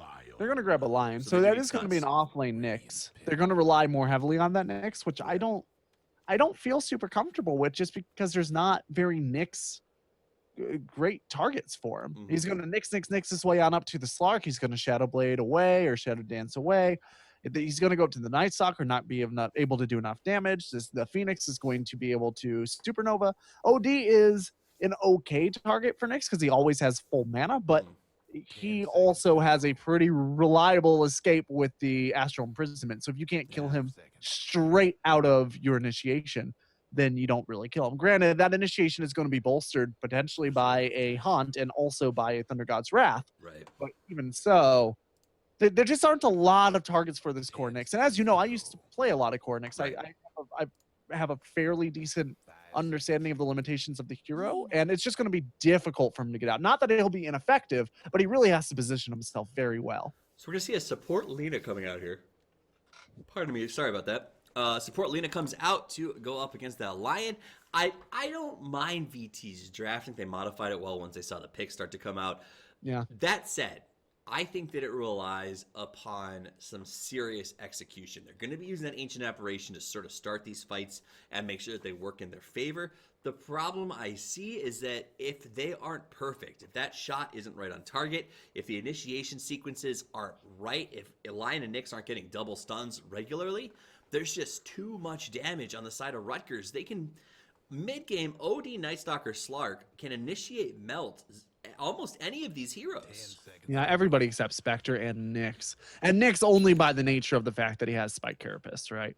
So my biggest concern for VT here is that their laning phase needs to go really well because they need to start getting kills early. If they aren't getting kills early, then their entire strategy crumbles and Rutgers are going to start to get just overall control through the mid game. And then for VT, they have to play the really long game of trying to get the Spectre big for the late game, which kind of throws the Nyx and the Zeus under the bus because neither of them go late nearly as well as their opponent's team. So let's hope that VT's strategy doesn't crumble like Marco Rubio's campaign after his 4-time repeat of a comment earlier this week. Let's do some introductions for this match. VT is going to be led by Zeus, played by Thu, and he will be assisted as he heads down towards this rune by Lemonade on the Spectre. Up on top, we're going to have Kappa on the Lion and Fanfare playing the Ancient Apparition. Last but certainly not least is the Nyx Assassin being played by N Billionaire. All right. And coming out here for Rutgers University on the Radiant side, we've got Banapple burning it up on the Lina. We've got Lone House sneaking about on the Slark. Storm Soldat will be reprising the role on the... No, he wasn't the OD last time, but there was an OD last time, and Storm Soldat will be the OD this time. Sugar Glider Love is going to be flying around on that Phoenix, and Blue Ball Hachiko is going to be on the Night Stalker. Those are the lineups as we go into this Game 2 matchup between Rutgers University and Virginia Tech. You're not going to see it reflected up on the scoreboard, but Rutgers is up 1-0. If they get the win here, we move on. That's the end of the night. If Virginia Tech can pull this one out, which is possible, should they execute correctly. I mean, last game, they did not slouch. They played a pretty good game. Their comeback was incredibly strong in the mid-game. If they pull that out, we're going to 3 and... calling into question Rutgers' ability to make it into the playoffs. Yeah, this is a very big game for Rutgers, and they don't have as clear a mission statement this game as they had last game. Billionaire and Hachiko are literally exchanging slaps in every way you can describe it. No, Bananapple does not hit the stun. Had that stun gone through, Billionaire probably would have gone down. He realizes it and immediately scampers away with his legs hanging behind him as he tries to get healed up. Triple mangoes on this Nyx Assassin right now. Yeah. I suspect he's going to go for a mana burn build, and that triple mangoes are to make sure that he is able to manipulate his opponent's mana. Really greedy of him to not go for Spike Carapace open, though. You can see him being punished for that. He's just forced completely away. He's not able to manipulate his opponents or their willingness to attack him. Meanwhile, the Phoenix is getting equally zoned out. Neither of them really have gotten anything so far this early game. All right, so as we look at the lineups as they come out to lanes, the laning phase, is there a lane that's particularly important to this match, or is it going to be really about sort of gaining early momentum on a larger scale? I think the mid lane, it usually when you ask that question, I say the mid lane, but the mid lane is so crucial in a lot of cases. In this case, whether or not the OD comes out with a level advantage really is going to dictate how the mid game goes. Makes sense. I'm going to pause while I... That's all right. As I mentioned several times, you really need to gank an OD early on, even with this Zeus, who should be fairly decent in harassing out and using the bottle in order to manipulate up his own health and mana pools. It's just, you're going to need a support to come over and knock this OD down. He's really vulnerable to rotations, but he's not very vulnerable to any individual hero because of Astral Imprisonment. So we are going to see Lina go in, dump the creep, walks away, and is she going to guard this for the OD is the question. He does not have a bottle, so she should just pick it up and head back to lane. Do a good job of keeping that Billionaire harassed down as he's had a little bit of trouble sticking around and getting those last hits. Right now he's 3-0 up against a far more comfortable farming Slark. We've got the Night Stalker on support, just doing his thing, keeping an eye on things as Phoenix. And we didn't mention that too early on, is I did not expect Phoenix to be playing in the off lane with a support Night Stalker. Oh, no, this is exactly what I expected. Yeah, the Phoenix usually ends up taking the offlane in the current meta. You really want to get up that Supernova pretty early, and the Fire Spirits are really good at preventing farming, whereas the Night Stalker has no good way to prevent an opponent's offlaner from farming, nor does he have a good escape. Phoenix has both of those things, so he's just a more reliable offlaner. Usually if you end up putting the Night Stalker out, it means that you want to get him out the very first night and get as many kills as possible. Right. But I don't think Rutgers University are necessarily on a clock on this one. They can skip the first night and just let Hachiko maybe get one kill, try to get a rotation and an assist, and wait for that OD to get big before he really starts to get active. The Sugar Glider doing a good job. Eats his way into the tree so that he can hide in a non-vision location. Going to go ahead and soak some XP while Kappa stands there and just tries to find him. Meanwhile, bottom. They go for the stun. Billionaire's not going to get hit by it, but he will have to keep zoned out. Try to go in there and get Hachiko's experience. Hachiko is farming the lane and the creep camp at the same time he pulls. Lanhao going to come forward now. Looks like he wants to get his hands on the next piece of his boots here. He takes a lot of damage. That was a lot of damage to creeps unnecessarily. Just saying. I'm surprised to see that the Nyx is going for an Impale build and is not prioritizing that mana burn. He's not prioritizing the mana burn in order to reduce the Night Stalker's mana in lane, which would help him a lot in terms of making sure he doesn't get zoned. And he also would be a big part of his ability to actually damage and kill the OD later on. So this decision to go for the Impale, it plays more like an assist-oriented Nyx Assassin. Which go to mid where Thu being chased pretty aggressively. Banapple's got a double damage, wants to chase. They pull off, decides not worth it. Good call as Kappa was coming in for the assist. And sorry, we'll go back to the fruit stand that you were talking about, which is Nyx Assassin. He's got mangoes and tangos and branches for sale. Come check his wares. That's basically all I had to say. He's building so far more like an assist-oriented Nyx, which is not working out for him in this lane. Definitely not so far. Let's take a quick look at levels as we see that Lanhao is at 5. He's getting close to that sexy 6. 2 on the Night Stalker because he's been doing a good job of just sort of keeping the lane pulled and favoring the Slark. Only 4 on the Nyx. You don't want to see that on the offlane, obviously. Anytime your offlaner is keeping pace with the opponent's carry on a tri-lane, it's a little bit disappointing. We do have a lot of stacking. Banapple's been doing a good job of sort of keeping her own thing going on. And so far, I like Rutgers' early game as it's been very consistent and mostly successful.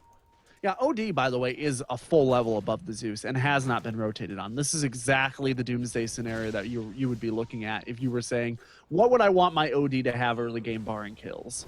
Thu did go into Lightning Bolt all the way up and wants to do some damage. That's why he picked it up for the harass. The problem with that is you're dealing with the ODs, taking away your intelligence. That's a high-cost spam versus getting something low-cost like the Arc Lightning, and it's definitely hurting his levels as there's no chance to sort of Zone Storm Soul that back. Let's check in on top lane, because that's the redeeming factor. If they can get this Spectre farm, he will be a happy man. He's level 6, he's 36 last hits, so he's keeping pace with the Slark. And now when you look at that, Slark versus Spectre, it seems like it's not a terrible trade-off.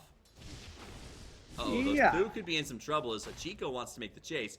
Came around very aggressively to try to move on the Zeus. Zeus gets body blocked by the creep that he accidentally called down with his static field. And we're going to see a pounce away here, potentially. There is an ult on the Slark down bottom. He did get engaged in on by the Nyx, but Nyx was unable to seal the deal. So talking about that Zeus's build, it's a difficult call, I think, because if you scale up the static field against this OD is not a tremendously high health hero. So you scale that up, you get an extra 2% for every time you scale it, right? So you're talking on average against the OD, you're getting an extra 8 to 25 damage per cast. Instead of for Lightning Bolt, you're getting an extra 75 per cast if you leveled that up, right? So mana efficiency, the Lightning Bolt is probably a touch better, but in terms of consistency of damage and making sure that the OD stays low, the Chain Lightning and Static Field is much better. And so if you are planning on getting rotations and you want to make sure that he's staying low, right. If you're trying to go up against him on your own, then it's better to just burst him down once in a while. Is going to dive away. Lemonade definitely harassing this Phoenix very, very effectively. Then we're going to go into the jungle where Fanfare, Hachiko going head-to-head. Hachiko went for the kill, but Kappa was hiding in the trees. Now Hachiko's got to run. Phoenix comes in to help Hachiko awful fast as he's almost out of trouble, but Lemonade's got the dagger up. Salve to buy time. Will it be enough? Hachiko, no way, gets killed by the Zeus. So Zeus goes ahead and blows his ultimate to get himself, I don't know, is that worthwhile? Take the kill from the Spectre to get yourself back on level with the OD? Yeah, the Spectre doesn't really need it might be a Banana Apple. Nice stun, good blind stun. Knew where Kappa was going to be, went ahead and put it in. Now rotates around, doesn't have enough to get himself a TP scroll. Phoenix dives in, but Apple dodging in the trees all over the place. A regular Robin Hood here. Finishes off the Lion. Runs for the Dickens, but he will very likely go down as they do everything they can to try and finish him off. Lemonade gets low, and it goes 1-for-1. But honestly, that should not have been a 1-for-1. No, it shouldn't have been. It should have been a free kill. It really just good positioning by Banapple on the Lina, right? But also a bit of Benny Hill activity going on here for his opponents. What I was going to say is the Spectre doesn't really need kills. It's nice to get him on him, but Spectre is really a hero that thrives on creeps.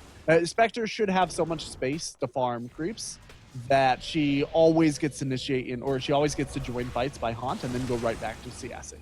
So she doesn't get the last hit on any of those kills. It should be more or less irrelevant because she's spending 80% of her time CSing. Sorry, that middle fight was kooky. Lina and Zeus. Zeus still Lina. Lina put into work to Zeus. Zeus ultimately they went 1-for-1. But Lina went down first, so she doesn't get quite as much out of it. Zeus did have to commit to a massive dive to make that happen, so it was a mid for a support. Not a great deal. No, not a great deal at all. That is what we call in the business getting shafted, Toffees. Yeah, super shafted. And to be clear, just because Twitch chat seems to be confused, I would never advocate stacking your Q on the Zeus. I meant build up static field versus building up your lightning strike. All right, now we see Storm's going to have to go ahead and keep himself out of the stun from Fanfare. TPs are coming in. He doesn't see it till the last second. Billionaire, though, not able to get up a stun. Storm going to back away. Has the backing of Sugar Glider with her ultimate for TP to top. So VT needs to push this lane. No, they're not. We're just going to say, okay, we TP'd and now we're leaving. Yeah, they just need to make sure that they're trying to control the map as best as they can. That seems to be the only opportunity. Billionaire is not going to fill his bottle up and grab that double damage. He's going to leave it for the Zeus. Okay. That's unfortunate. He probably would have been able to get a gank with that double damage on top of his Vendetta. But that Zeus, he likes his bottle. Lonhau on the bottom, getting some free farm for himself. 82 and 26, 4.8k. He's got 1,000 gold over the Spectre on the opposite side. Billionaire Pasta Vendetta is looking for a little something. Wants to find Lana, who goes around the trees back to lane. Now he has to be pretty careful here. TPs are coming in. The engagement's on the way. Billionaire comes in. Wants the stun. Gets it, but not before a death. Ultimate is popped. Now Billionaire goes, oh no, I got to run. Lion went down in a beautiful play by Banapple, and maybe just a bit of miscommunication as the Knicks, I think, really wanted to get the right-click Vendetta open, and maybe if he had opened with the stun and just given up on that Vendetta damage, they could have got a kill instead. Yes, I don't disagree with that. I think part of the issue there is just that they did not seem to have a cohesive plan one way or the other, right? They just kind of knew that they could get a kill, but they didn't seem to set it up at all. All right, so that's gold lead has climbed for Rutgers to 3,000 very quickly. XP at 2. We saw this happen in the last game, so don't chalk it up to mean anything just yet. As Virginia Tech came back very aggressively in that mid-game portion. We'll see if they can do it again. Double damage procced on Thu as he's getting himself refilled on mana, trying to harass as aggressively as he can on the OD. 4 points into that lightning bolt. Will it be enough? Storm is definitely suffering the wrath of the Zeus, but how long will it last? Meanwhile, on the top lane, Sugar Glider Love being chased by Kappa. Gonna have to go to his ulti, but he's turned into a fish. Will he get it off? Do it now. He does it. He goes down before popping the ulti. Hachiko is now exposed. He wants Kappa, but Kappa's got him. And just like we said, Rutgers was up, and now Rutgers is down as Virginia Tech gets Zidabo. And it is going to maybe they want this Slark. I don't think they have any real mechanism for pressure though. Slark almost has Shadow Blade up, by the way. That's true. So Slark is going to become a little bit of a difficulty when he gets that Shadow Blade up. Meanwhile, on the bottom, Billionaire wants Banapple, gets the Vendetta, but turns and runs away. He doesn't have the mana to follow up on it. Oh, down bottom. Yeah. Ooh, the kill is there. Nice play by the Spectre ulti. That's why he went ahead and did it. Did not stick around, backs away. Lena dies. So a well-invested play by Spectre, and that gets him some more much-needed gold, as he'll be right on par with this Slark. Only 500 behind right now, and that's pretty good for a Spectre at this stage of the game. Well, here's the issue with the Spectre, though. All of his gold is sitting and waiting for the Radiance. The Slark is spending his gold, so if he dies, it doesn't matter. He's already got his items. The Spectre is sitting on top of savings, and that makes his team much more vulnerable to activity right now. Absolutely. You know how much more dangerous it is to keep your money in your mattress than working for you in the investment markets. Unless you added an oil last week, and then you're screwed anyway. Yeah, in that particular case, yes. Taking a look at some of the items that are coming out, the Shadow Blade is out now, so no more of that issue. And he's going to engage. Lana goes on through. Dead. Diving egg way back behind the tower, but it forces Kappa to go a way that Lana can easily predict. The bounce misses, but the job will be finished by right clicks. A nice double kill. They lost the Lena on the top lane, but an easy double. They'll be very happy with that. Zeus having a tough game at this stage. He's got an Aether Lens, so that's a good start for him, but he's just been really struggling to stay in this middle lane without getting picked off.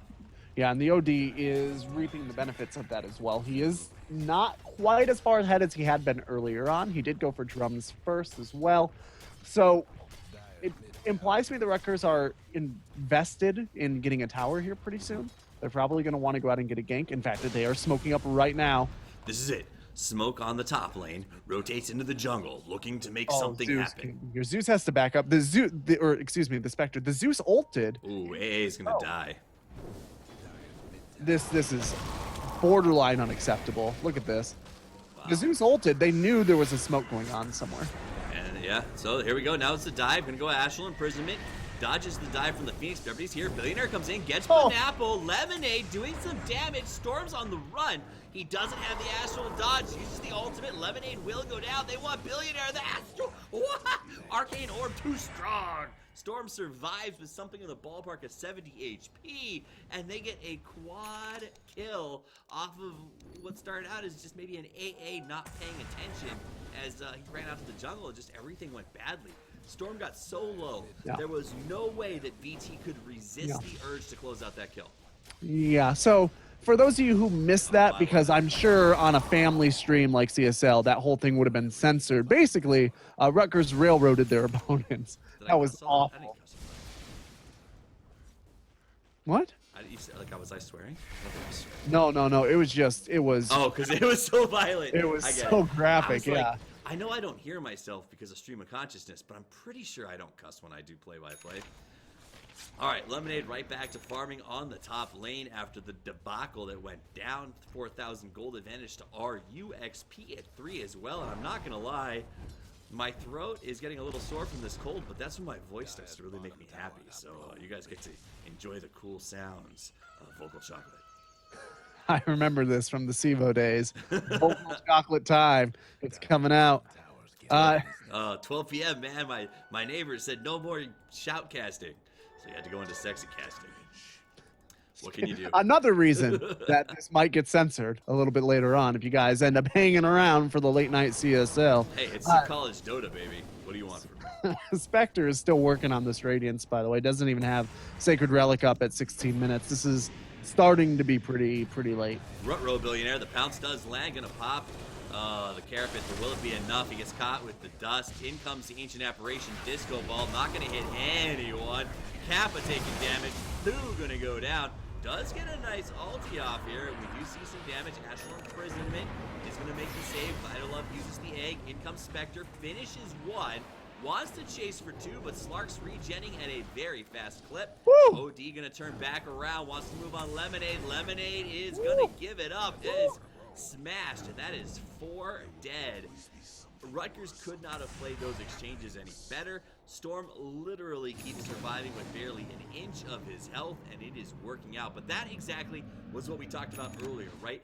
The guys from VT depended upon that Ancient Apparition Disco Ball contacting at least 2 to 3 heroes to mandate the fight going in their way, and it missed. Unfortunately, that just set a chain reaction off that was not recoverable for the guys from VT. You know, honestly, even with the Ice Blast, I don't know that they would have won that fight because the OD has gotten so big. I mean, you are now sitting at a point in time, 17 minutes into this game, maybe, you know, you're close to 18 minutes.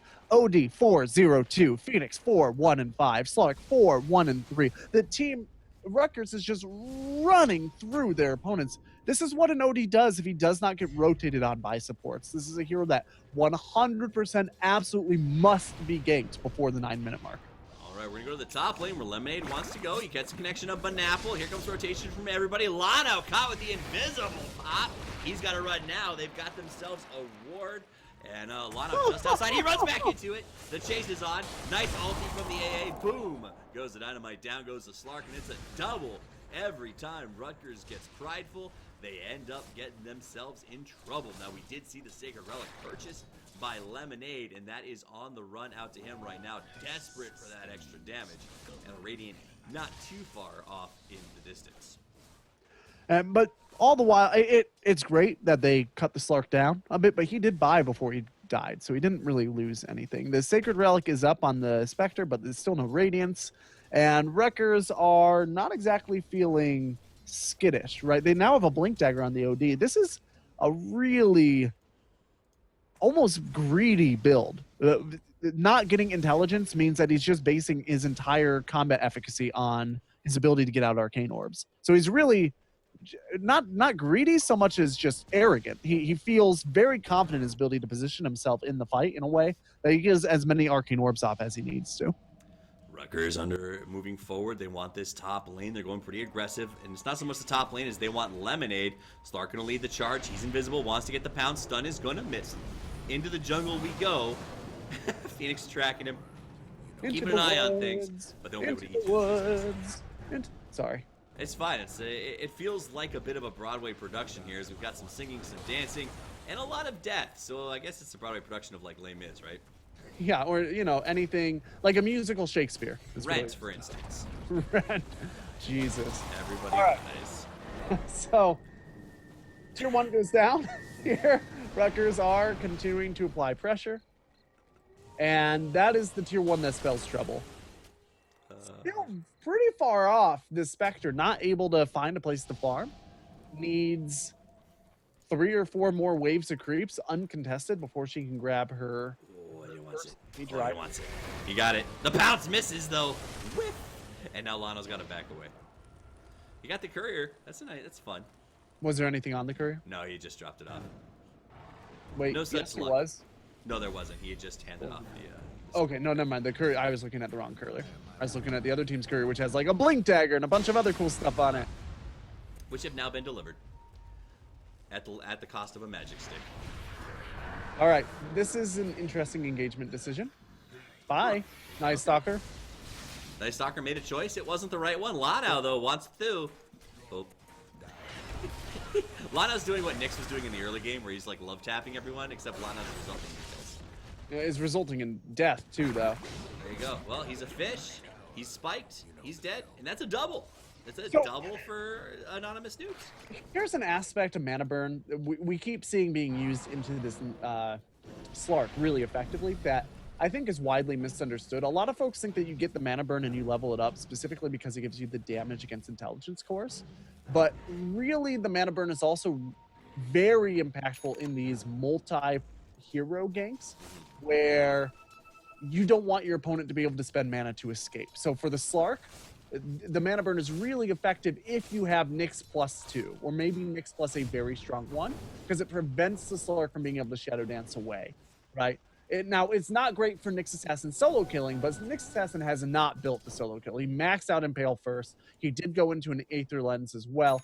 This is a hero who is very obviously planning on being part of kills, but not necessarily the kill maker. And that goes along with the overall strategy, having the Zeus, having the AA, and having the Spectre.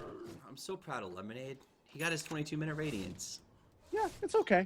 Hey, it could have been faster. I mean, it could have been faster, yeah. Yeah. But he is sitting at 5-2-6, so it's not like he's having a terrible game. No, he's playing well. He played well the last game, too. He was a difference maker. He tried to get his team back into it. The problem was, when Lemonade died, the defense fell apart. And from the way that this game is shaking out and the builds are looking, it's going to go exactly the same way in this game. That if you lose Lemonade, you lose towers, you lose racks, you lose the game. I'm kind of surprised that they're not moving on this Zeus even more. He is 5-5-6, but Slark can just eliminate him, pretty much, right? Slark can just walk up to him and just... Ooh, Banapple! Billionaire gets the kill. Beautifully done. Banapple, I believe, was able to pick up the Gauntlet of Strength that was left on the ground by Hachiko before he went down. Yeah, so Lina is the hero. For a Nyx that wants to go out and become a playmaker, Lina is the hero that he wants to target in order to do that. He does have he barely misses that stun on Slark. He does have the basic kit in order to provide huge damage output onto the OD, but Lina is the low-hanging fruit. And playing a Nyx, especially an off-lane Nyx that is trying to be sort of a playmaker and needs to get a basic core amount of farm up, it really is very much about taking the low-hanging fruit until you grow big and strong enough to reach up to the next branch. So you hit the Lina, and then you start hitting maybe the OD because he has high intelligence, and then you start going down after the Slark and the Night Stalker, and then you start going after the Phoenix, who has a traditional escape. All right, so Roche is going to go down to the guys from Rutgers. So no big change from the last game, as Rutgers did make it a consistent to find themselves the Roche at every chance possible. Aegis will go on to Storm this time around, and an Arcane goes to him as well. He'll be very happy with that. It looks like they want to maybe defend the middle. Okay, so here we go. Here's the wraparound. Billionaire scouting out. They look like they want to make a move. Kappa's going to come through. Finger. Hachiko go boom. And immediately, the guys from Anonymous News are like, we're not interested. We got our kill. Let's get the hell out of here. More censorship coming out as unsuspecting Night Stalker gets fingered in the rear. He did get fingered in the rear. He likes to play at night, but he just wasn't ready for this. No, this was... Sometimes you got to leave the lights on. He's fortunate that he didn't get impaled from that rear, too. There just wasn't enough time before he finished. It's true. At night, you can't see the finger coming. Gold lead at 5,000. XP at 3. Rutgers doing well. Not as well as last time, though still being relatively consistent. Yule's Scepter up on the Zeus to go along with that Aether Lens. Nyx does have an Aether as well. Here comes the wraparound. Smoke. Kappa comes through first. Lano's got no vision. Disco Ball bounce. It does manage to tag him. He's going to go for the run. Pops the ulti into the trees. Jukes around. Vision from the Zeus. Can they finish the job? BKB, TP. Run like hell, and he will get away. The BKB saves his life. That cost him his 10-second BKB charge. So that's actually a really great trade for his opponents, not for him. get the 10-second BKB charge. It costs you a couple of relatively low cooldown spells. It did cost a Spectre Hunt, but the Spectre is happy to buy time. Spectre is very hard. And right now, playing into the OD is honestly not what they want to do anyway. The OD should be trying to be really active right now, and he continues to farm because he didn't build a very intelligence-heavy itemage, or itemization.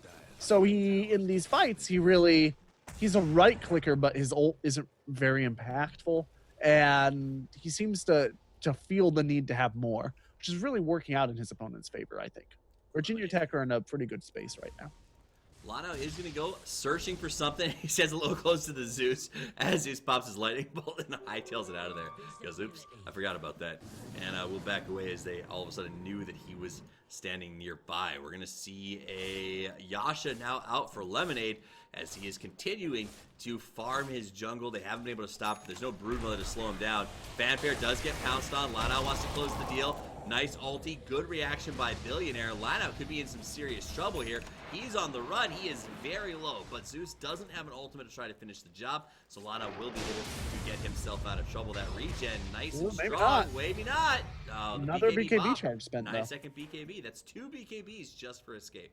Yeah, no, this is great. This is great for Virginia. That is, by the time this BKB actually gets used for a fight, it's going to be down to 6 seconds, right? They're going to use all of his important BKB charges early in the game and at no personal cost. And not only that, the Aegis is gone in 2 minutes, and OD has done nothing with it. Someone's getting a glass full of lemonade, or are they? As Hachiko gets rocked and dropped. Banapple as well. Lemonade thought he was in trouble, but the team was there. When our powers combined, we get doubles. And that was a beautiful play again by Anonymous Noob, who keeps fighting just like they did at the 25-minute mark last time. Hand over hand, a tug of war as they yank the rope back across that river and try to take control of this game. And Rutgers are not asserting dominance the way that they could last time because they had a more push-oriented strategy. They just aren't being coordinated. The Slark is going out on his own and not achieving anything. A couple of straggle heroes here, straggle heroes there are just getting sucked into the black hole of Virginia Tech's jungle, and they never come back out. Absolutely. Being the Gimps, not the Bears, when they really need to step up and find their way to the top here. Gold lead has dropped to about 3,500. XP at 3, and Rutgers trying to maybe rein their team in. Say, I appreciate how excited you all are about this, but let's get our heads about us and make some plays together as a team. Now, the Spectre is going to be topping that horse soon, and she's going to start getting very scary pretty soon. Billionaire goes on Banapple, gets the combo, makes the moves. Astral Imprisonment, not enough to save. As you see the Spectre ultimate pop, Billionaire could be in some trouble as Chico TP's in, and it'll go 1-for-1. Support for an off lane. That's an okay trade for Rutgers. Not that they sought it out, but it was handed to them, and they'll take it. I suspect that they want to try to convert to a tower, but I'm not positive that they can. I think more importantly, it works out well for them, not only because of the trade, but because they got the Spectre ultimate out. That's 100 seconds, that they're a little more comfortable doing what they want to do.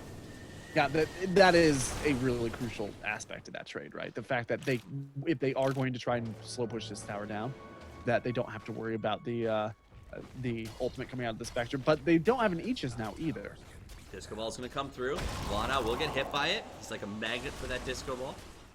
Yeah, I think he only got hit by the tail, but even so, that's pretty devastating to his Slark, who is so dependent on that just innate regen that he has, the built-in heart. That hero's so ridiculous. I know, it's insane. I love him so much. I hate him. I'm really surprised that there wasn't an engagement on that tower. Yeah. Virginia just gave it up.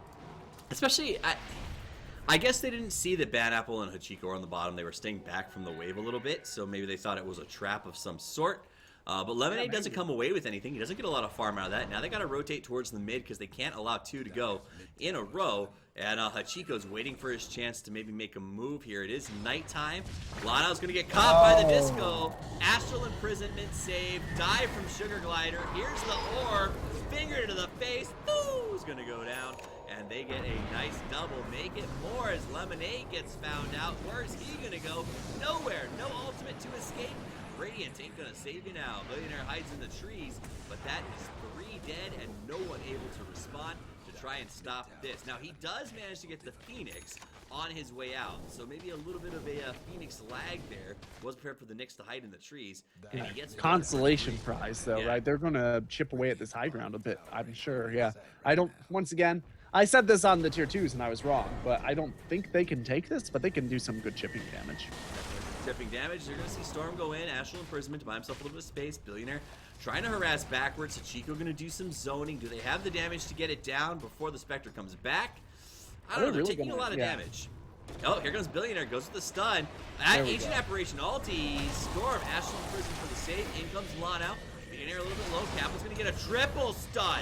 Will finish him. Finger to Hachiko. Turnaround Laguna. That's going to result in 3. Make it 4. Down. But what? It's a team wipe? A backwards team wipe somehow comes out of this without the Spectre even being in play. Triple studs. Double studs. Fingers in the face. Alties. I don't even. It was ridiculous. That push was rated M for mutilated, and Rutgers really felt the brutal end of that. Mutilated, massacred, terrible. Whatever you want to say M stands for in this situation. I like terrible, personally. Make me laugh. But either way, they overstayed their welcome. They should have taken some chipping damage and been happy with it, fallen back. It's ironic because Rutgers earlier should have been overstaying their welcome more often because the stakes on overstaying your welcome at that stage in the game were much lower, and their odds of succeeding were much higher because they weren't fighting high ground. But before, they were too skittish to actually even go in, right? And now when they should going in, what are you doing, Banapple? You're not a No. real fruit. You're not a real hero. But you get melted on that landing. Ugh. That's all I can say about that. that was a weird TP decision. Right? That was strange. Yeah. Strange is a good word for that. I'm almost in shock. There's not even any allies nearby like that could have helped him. Yeah. I mean, He's single-handedly gonna take on an army. well, his buddy canceled. And I feel like he just missed the memo. Oh, by the way, I'm not coming, Banan. What? I mean, at this rate, like, it's almost back to 0. There's a very real chance that VT pushes this to 3, which could crush Rutgers' push into the playoffs. I mean, it's a very real possibility. Lano's got to jump away. Rutgers, I think, had a bit of overconfidence. Okay, I don't want to say I think. They're not out of it. They They're not out of it. They had way too much overconfidence in the mid game, but I feel Yeah, like they had a bit of overconfidence going into this match. I feel like they had overconfidence in the mid game in a really weird sense that they were just confident that they would outplay them later. Right? If they had more overconfidence with regards to their stance in the mid game, they probably would have taken a couple more fights and been in good position. But they're not out of it. OD's pure damage is great against Spectre, and Slark's Essence Shift is also really good against Spectre, who tends to be. Kappa, oh, the double, the finger, the death, the dismemberment. But here comes the Phoenix. It's a 1. The buyback from the OD. He'll be TPing in. Lano finds Kappa. Kappa's gonna pay. Storm wants to keep the play going. The TP, the buyback. He's to get a kill out of it. Fanfare dropping low. That'll make it 3. They lost the Night Stalker, but the chase continues on Lemonade. Lemonade taking the long way around. He's getting pinged by Banapple. Banapple's trying to figure out where do I go to not run in to this Spectre when he leaves. They're going to see the dagger. This was not where to be. He's going to see him. Will he go after him? The heal. It might be enough. The bait. Lemonade sticks down. He says, no, I shouldn't have done it. I made a bad decision. Runs for the high ground. Sees Banapple. Banapple goes down, but so does Lemonade. It's a 4-man kill. The buyback burnt on the OD, so 3-4 on the back end. But that is a big loss to get Lemonade to go down. I can't decide if Lena was baiting or just really confused about where Spectre was going. I think she was trying to prevent the. Just try to prevent any retreat options because she knew that the cliff was there, right? So the Slark actually waited up here, and the Lena was hanging out down here so that the Spectre had no good direction to go. Either way, Milk Lemonade around the corner is his grave, right? Oh my god. I just Twitch chat got to the part that we saw. Sorry. That high ground debacle, as I will call it. Gold lead is back at 0. XP is actually in the favor of VT for the first time in a while. At that 30-minute mark, they actually jumped up to 2,000. They gave it back mostly, but that's an achievement at this stage of the game. And if you look at it, Radiant is 2-3-4. Number 1 is Spectre, and Zeus isn't far off of being back in this in terms of farm. The problem is he falls off here very soon. Into Roche goes Hachiko. He's taking a lot of damage for no actual return. Meanwhile, Storm pushes lane, gets caught out, fingered. and dropped like a rock. The ulti was burned on the Zeus, however, to accomplish that. Lana wants to chase, misses the right click, misses the bounce. Now he's in no man's land. Pops the BKB, he's got to run. In comes Phoenix, makes the dive. Trickle out into a fish. Can he get his ulti off before he goes down? He can't. He will die. That has happened before. It happened again. Now we get a nice double stun by Billionaire. Wants a Chico. Disco Ball's going to come through.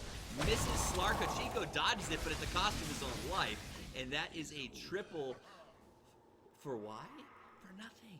I don't understand it. They were trying to get Roche. And in their defense, for Rutgers' defense, their statistical likelihood of taking this game, if they take Roche as Radiant side after the 30-minute mark, it goes up drastically. Like, if you are able to control that Roche bit more than your opponent as a Radiant team, you go from having like a 50-ish% win rate to having like a 90-ish% win rate. Last time I ran the numbers, which was a few patches ago.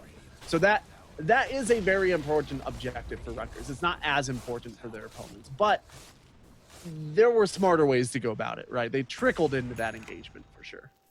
So I like the Silver Edge in the sense of it helps deal with sort of a big issue that they've been having, which is the Spectre's return damage coming off of his dispersion. The problem I see is that Slark hasn't been able to initiate it effectively on Lemonade yet in this game. Now they're going to go in, they're going to make a move on the Roche. Statistically, this would have helped Rutgers. How important is it for the guys from VT to take this down? Yeah, honestly, it doesn't feel like the Slark has a lot of Slark experience. He's missing almost all of his pounces. He's going in on heroes that are too strong. He's not going in on the heroes that he can kill. It does feel like lack of experience more than lack of skill. He lacks a little Slarky experience. That makes sense. Yeah. I mean, not everybody's cut out I can't play Slark for crap. So I understand, you know what I mean? But I also didn't draft him in CSL with my potential. I don't like this, Rutgers. I don't like this. The Radiant got one left. He's gonna go. He's gonna go. He pops that BKB. He jumps in. He goes aggressive. Wants to utilize the BKB. Billionaire is gonna go ahead and try to get an isolation. Ashiko comes in too. Slark makes his move. They get what? Disco Ball is gonna be very effective.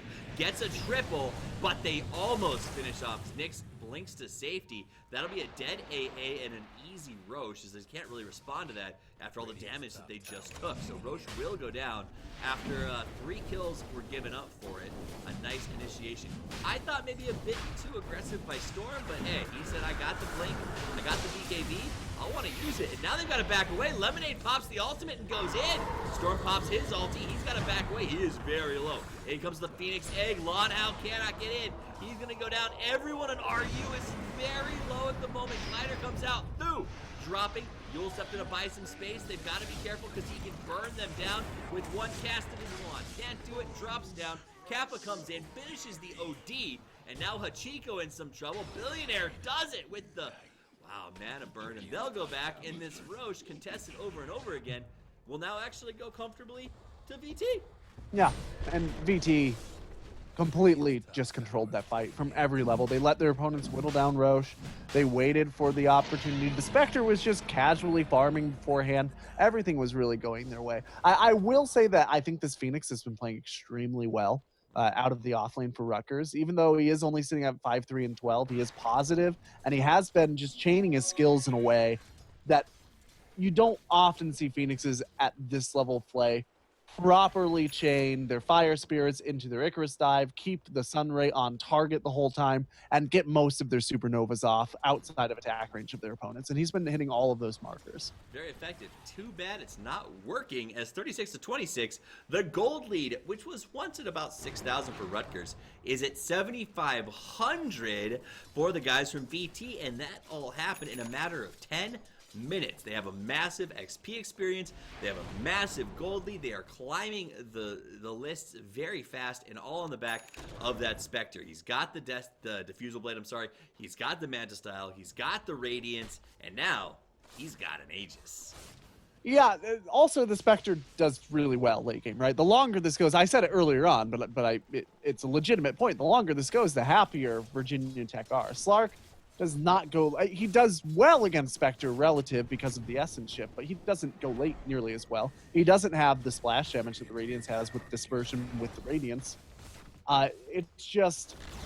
You're going to start running into a wall as Rutgers where it's going to require a big team wipe before they can get anything done anymore. They can no longer kind of take a pick and then get something done. Lano and Ajiko are going to go ahead and push the bottom lane as the mid lane pushes. They are going to lose. It looks like this mid tower. We'll see an AA blast come through to really kind of stop those creeps in their tracks, and they'll have to back off the top push, which means we make it a 2-0 as Lano, okay, he does make the trade. They are going to keep going forward. What do? Can you try to... I don't know. They don't push faster than their opponents do, but they might be desperate enough to try. Well, they go after Lina. Lina baits into the bottom lane. Lina is going to go down, trying to make a little bit of space, and they will lean very aggressively on this bottom Rex. That puts them ahead. They're going to have to burn the glyph. The question they're struggling now is, do we go back or do we stay? And it looks like you can see the confusion on VT as a couple of them just ran in circles there for a minute, and I guess it proved effective. Okay, Spectre does have ult though, so they should be careful on this retreat. They did get out. They retreat, no problem. They lost the Lina. I would argue that Lina sacrifice actually worked out pretty well. Oh, as that it was saved huge. the mid-racks. I don't know that it was intentional, but it was great. Absolutely. Had they ignored Lina and just pushed in, that would have been an easy tower. Oh, if not for sure. more. If not more. So the entire team Virginia Tech, pushes faster than a 0 essence shift stack Slark Right. and a support Night Stalker with Iron Talon. Right, like well, when you put it that way. it would have been really easy, relatively, for Virginia Tech to close the deal there. So we'll give Rutgers benefit of the doubt. They, they made a play. They went for the subterfuge. They showed confidence on the push, and I guess it worked out. Gold lead, though, still not pretty, as it sits strongly in VT's side.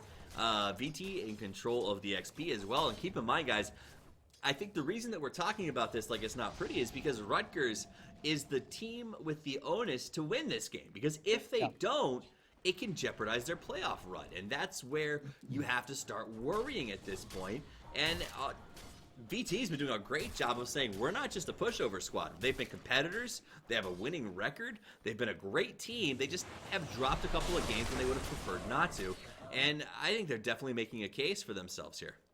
Yeah, Rutgers has not been executing with clarity this game, and Virginia, to their credit, have been just demonstrating the ways that you can punish that. Their draft also, just like last game, Rutgers draft had much better overall synergy. It had a better just sense of itself, right? It knew what it was supposed to do and when it was supposed to do it.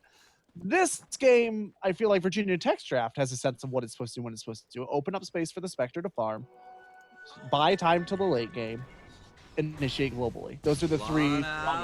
Lano, BKB pop. This is the... He's already done. He's been down to 5 for like an hour and a half. I don't know if it's enough, though. Lemonade's closing. Lano in some trouble. The dive from the Phoenix.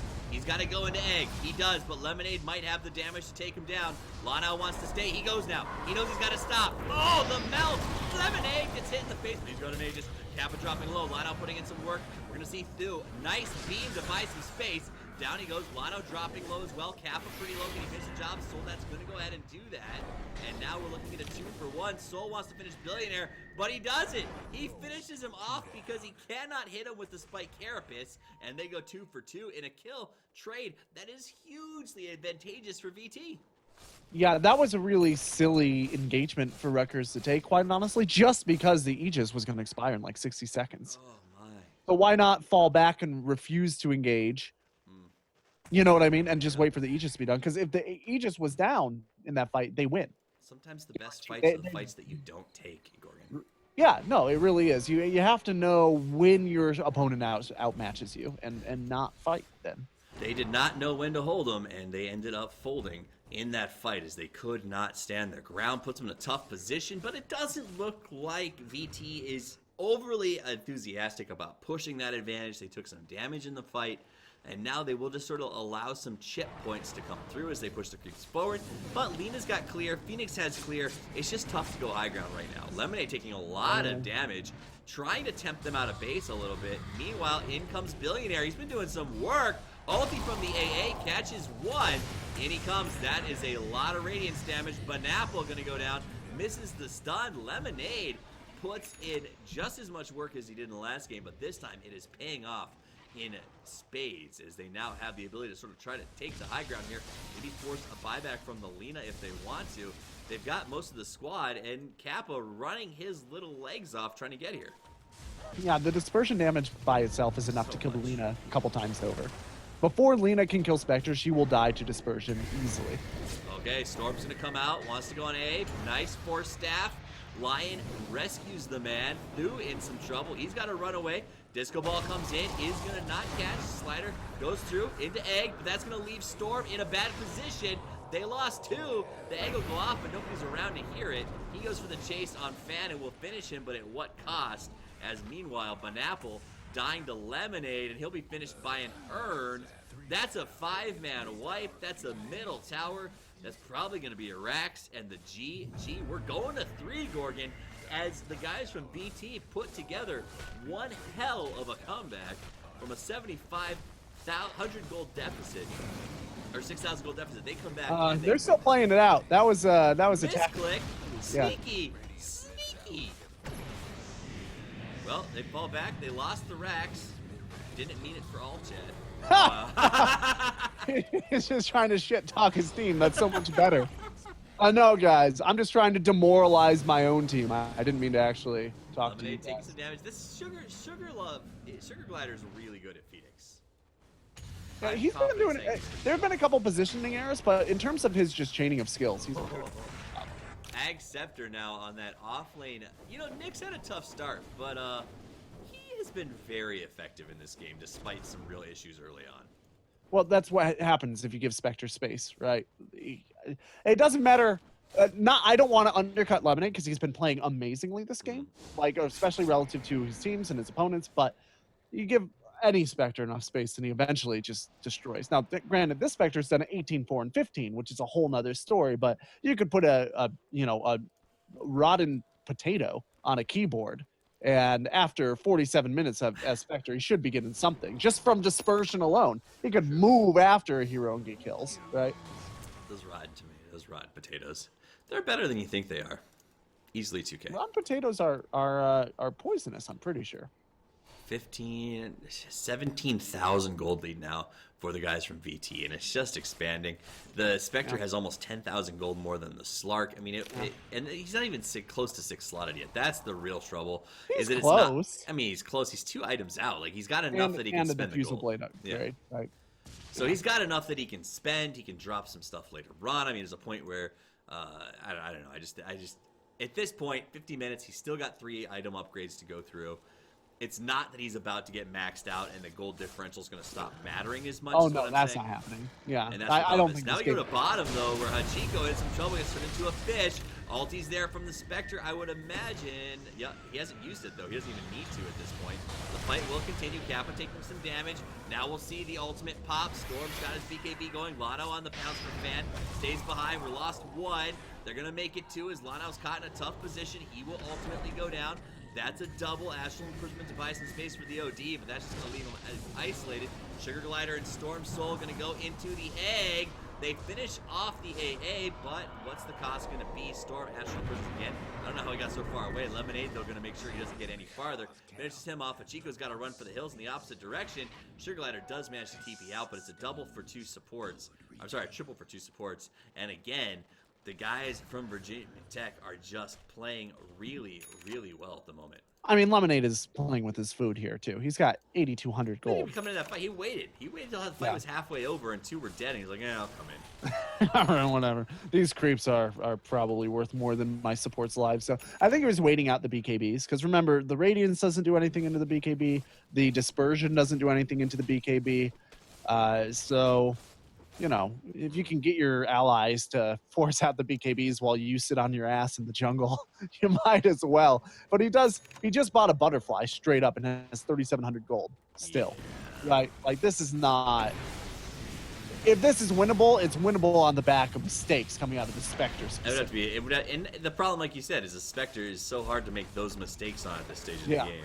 That, Right. What do you do? Especially when you talk about the Radiance and the Butterfly. It's just hitting him is hard, and when you hit him, he does so much damage to you back that it's almost not worth making contact. So you can't play around him. He's got the global potential. I just don't see how you come back against a Spectre that is this comfortably far ahead, and still 5,000 gold to the wind. And now an Aegis. So this is not 100% correct math because I did it in my head, but based on the armor differentials, if this Lina is standing next to the Spectre and attacking Spectre, Lina's taking 4 out of every 10 damage that she puts out. So Spectre's taking 6 and Lina's taking 4. Lina's almost hurting herself more than she's dealing damage to the Spectre at this point. Like, as a Lina, what do you do against that? You know I play a lot of Wind Ranger, so like yeah, same similar thing, situation. Right? But there is a slight difference that Wind Ranger has higher armor. Right. Fanfare gets hit by Lana. Lemonade gonna not come in right away. Fanfare drops low, but this is what they've been doing very well. Spreading the fights and then picking Rutgers off one by one. They're gonna do it again. That's 1, that's 2, that's 3. Can they make it 4? They want OD, and he's in a tough position. Storm dropping very low as well. Sugar Glider hits the beam, tries to make something happen. Storm is going to go down. That's 4. Can they make it a 5-man wipe? Lemonade says yes, we can. Kappa says they can too. It's a 5-man wipe, and that will very likely spell doom for the guys from Rutgers University as they might as well fall back and take Roche here. 25,000 gold. Could end it, but Roche is at half health. Yeah, there's no buyback though. I mean, they could just go ahead and take the Ancient right now. Yeah, they could. So I think Lemonade figured out for some buybacks. There's the GG. Chico, did he change his name to Blue For Ball real? in the course of the fight? For real, yes. So the GG does come out. Guys, we're going to a game 3. Rutgers could not close the deal. Their playoffs are in jeopardy. If they cannot win this third match, they're going to find themselves in a very tough situation going towards the end of the season. My name's Toffees. You can find me at Toffees TV. I'm joined by my co-caster, Morgan the Wonder Cow. You can find him at the Wonder Cow over on Twitter. Make sure you follow us at C Starleague. Don't go anywhere. We'll play some music for you. Hang on Twitch chat if you want to insult the casting. We'll be there for just a little while as we get the next lobby up and running. Thanks for hanging out. Thanks to Asus and Twitch for supporting the Collegiate Star League. It's been great being here, and we'll be back with Game 3 in just a few seconds. And as always, of course, Toffees out.